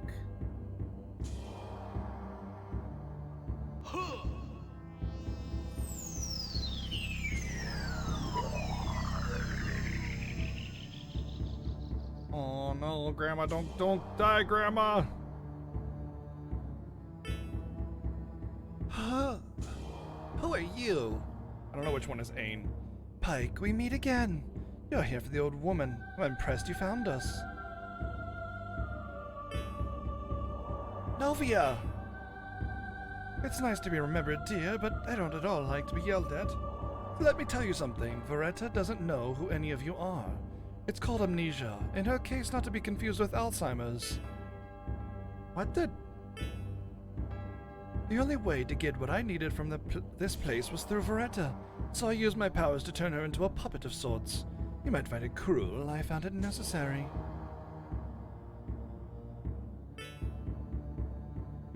Aw, Graham, I can't bear to see you like this. Ain said you're done with her, so why don't you let her go?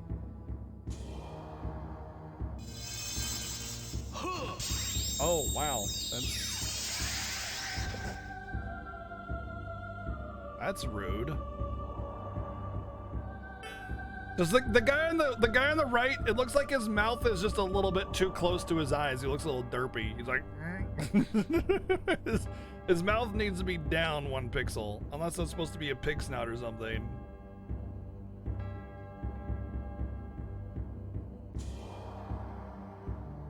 The art is vaguely reminiscent of Tales, but really it's just an aesthetic. It has nothing to do with those games.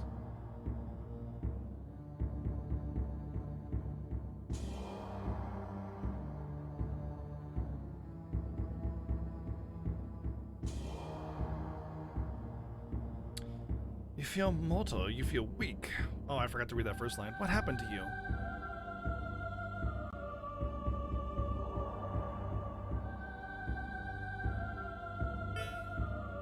The power she felt before, do you think she's talking about Cirrus?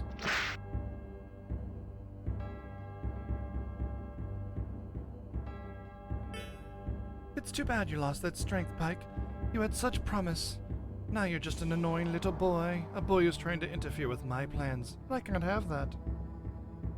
Oh boy, we're gonna fight all 3 of them? This could be a fight. You heard the woman. Everyone has to die, so anyone want to beg for mercy before we start? Oh, me! I want to beg for mercy first.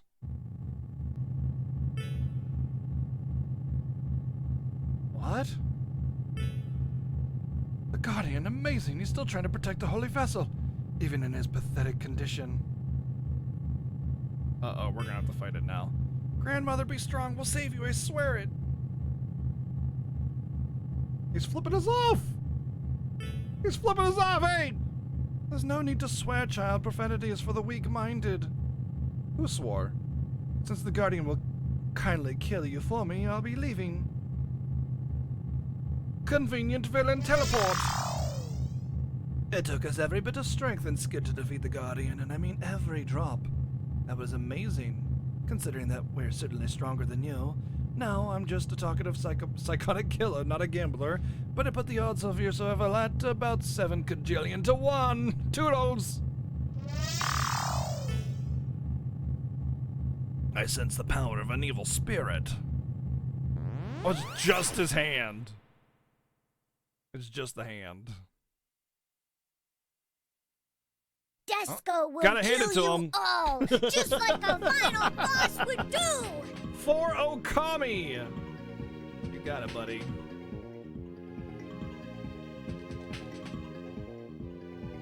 Let me get to my games list here.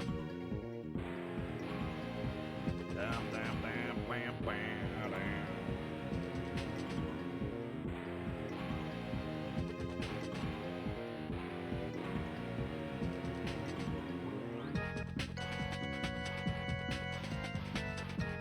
Yeah, Ratchet 4 won the vote, so we'll be playing that on Monday.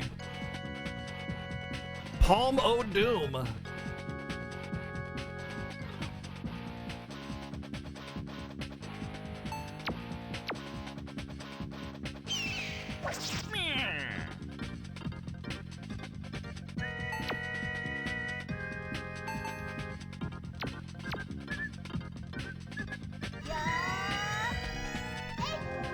Hey.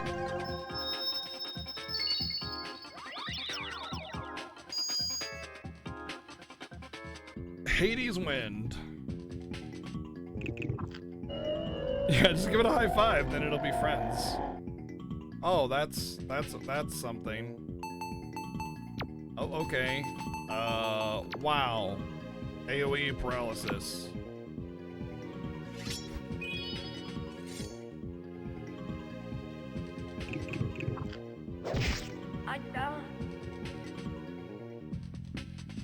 Decent hit.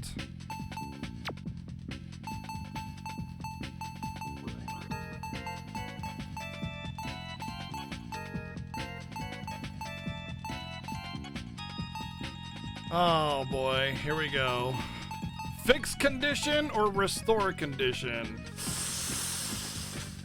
I'm pretty sure fix condition is stat downs, and then restore condition is like paralysis or sleep or whatever. But we get to guess here because for whatever reason they didn't care about localizing the spell names, just the crazy dialogue.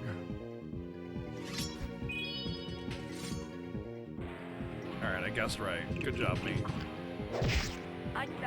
Let chat vote. See, if my life didn't depend on it, I'd be more prone to that, but I'm pretty sure chat would know the answer but through Google and then vote the wrong answer on purpose.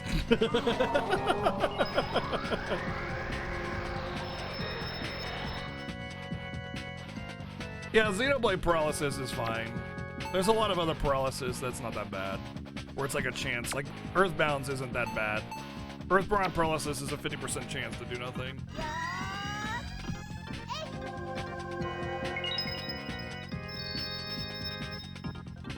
I really hope that paralysis like naturally ends over time, because 4 out of 5 being paralyzed on the first turn is pretty bonkers OP. But it doesn't look like it's going away, so...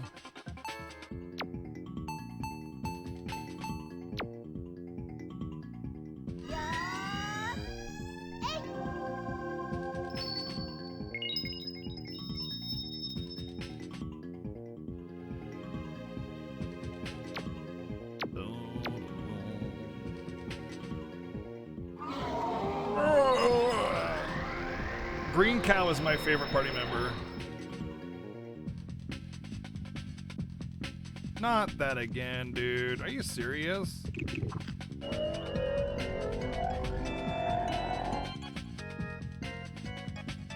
That's so busted, dude.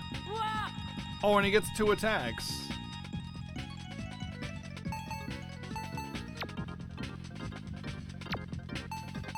I didn't even get a chance to freaking unparalyze before he paralyzed it again. That is that AoE paralysis. You joking me? That he can just spam. What a boss.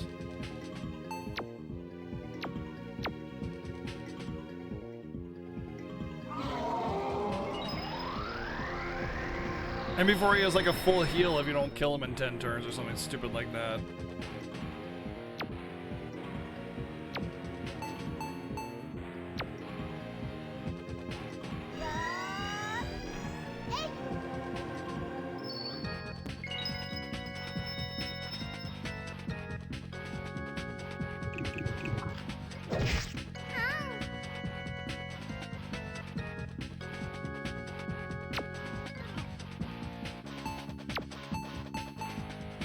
Her dying would also be a way to cure that paralysis, lol.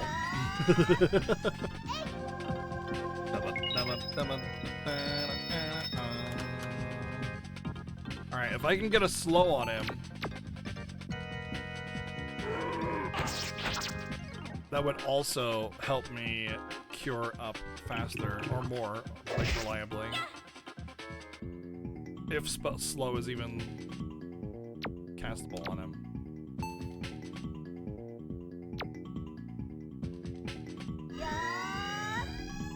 Yeah, do the thumb wars. 1, 2, 3, 4. I declare thumb war. I bet I could win.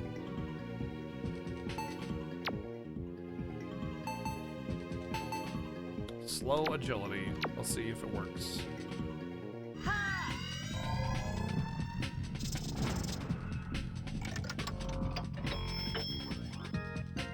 Well, it seemed like it worked.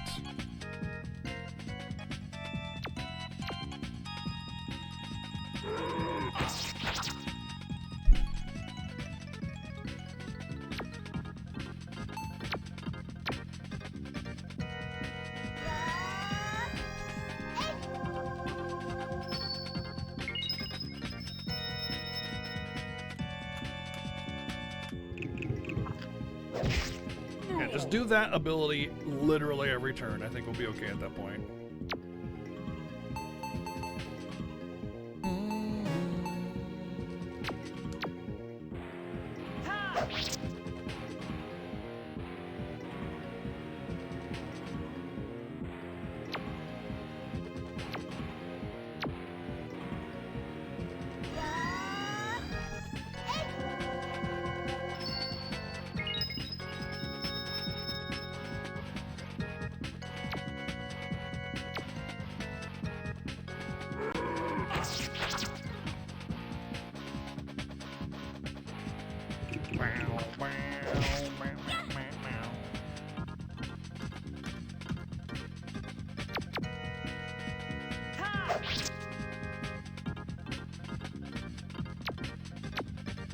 Oh, I didn't want to do that anyway. I really wish they put like a glowy like outline on the little wand icon, because it's really hard to see where it starts out. You're just like, wait, where is it? Everybody's hair color is the exact same. Even on Gris, like his pants kind of hide it a little bit, but at least it's a little more visible in there. But Lufia does that because of that reason. They have a little glowiness around the icon so you can see it more effectively.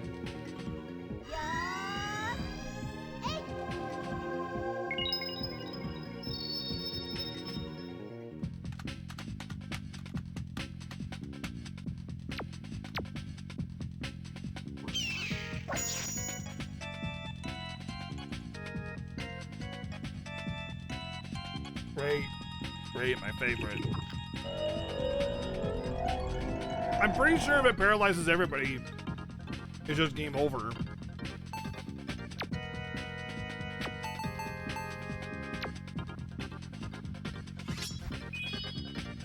It also has that 100% effect rate on everybody except the dragon, which is also really dumb.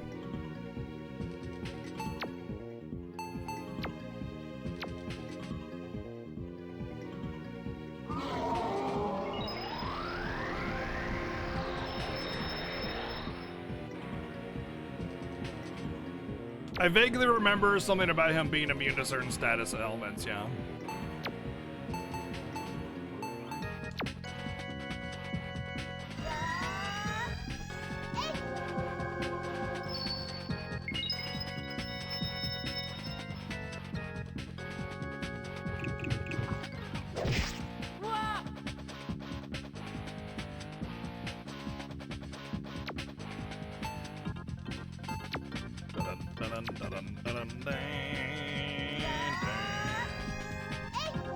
I don't know. Stop. I don't know. I don't remember if he's wearing anything that makes him resistant, but I don't know if vitality has anything to do with status ailment reduction. And if it does, then you just shut the fuck up.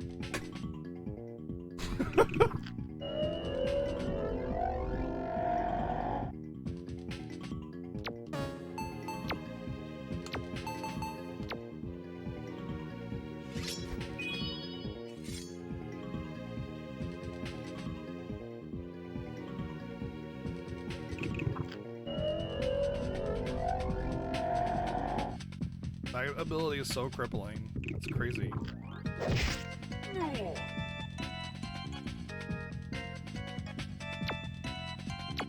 I'm just gonna run out of... I mean, I suppose Grizz could probably solo this with healing items. The damage isn't that great, but it's kind of crazy.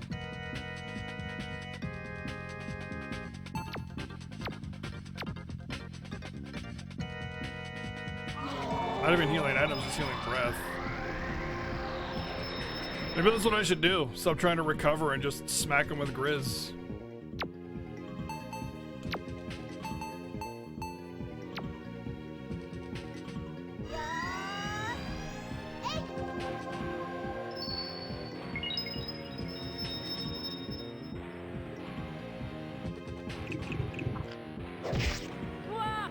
What?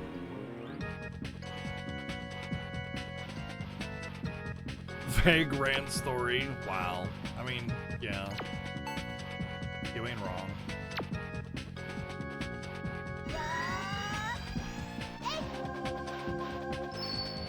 Bow, bow, bow.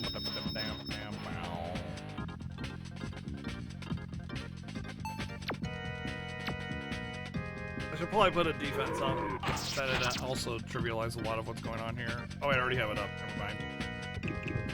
Don't hit hero, dude.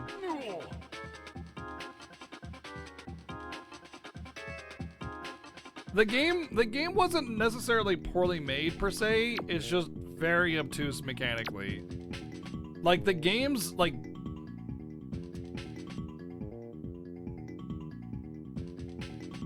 the game is got so much potential to it. There's so much like love that went into the craftsmanship of that game, but it just missed the mark on like conveyance, you know? Completely. Oh, he's got it too. I didn't know that because I haven't had a freaking chance to have a turn yet. Alright, now that everybody's ready to go, it's time for him to cast the spell again. Go ahead. Cast your dumb Pearl. If he does it again without me getting chances to attack, fuck it. I'm not even gonna bother trying to restore. Grizz is just gonna have to solo this one. This is a really dumb boss. Oh wow, Birdo actually managed to get through it. This is a really, really dumb design boss.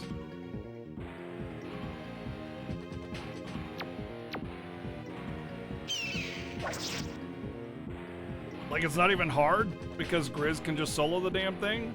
It's just stupidly annoying.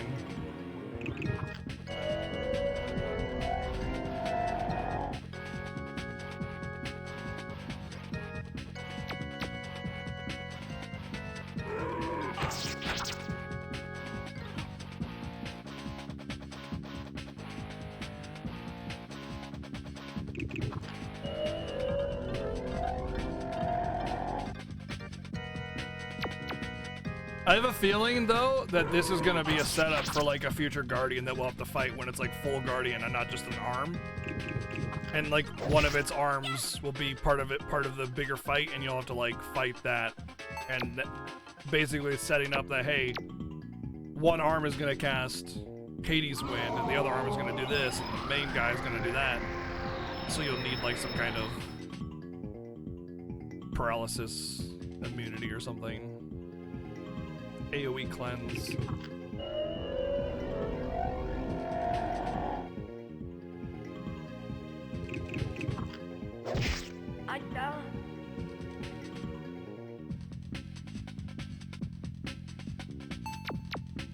You almost have to live, bird brain.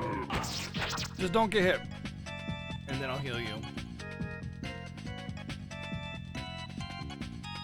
I want to say that Hades one is even a counterattack. Almost feels like it.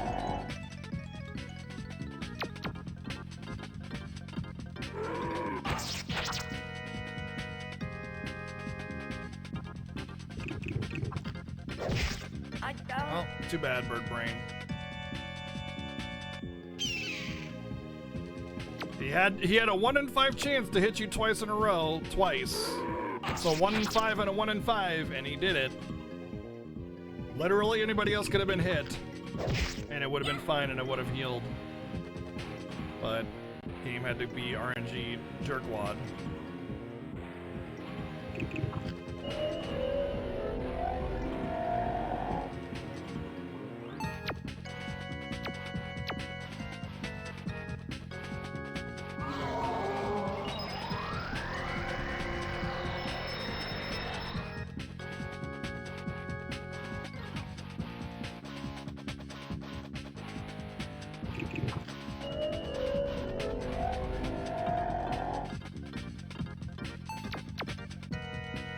I hate severe critical failure punishments.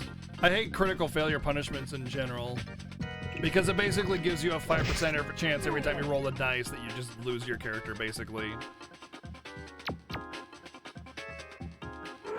Thankfully, the campaign I'm playing right now, which we actually play on Switch every Saturdays, the DM does not do that garbage. One is just an auto failure. That's fine.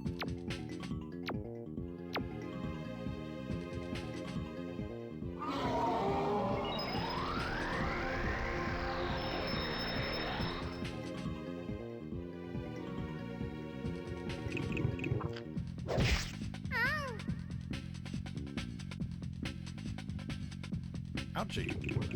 Oh. Bow, bow.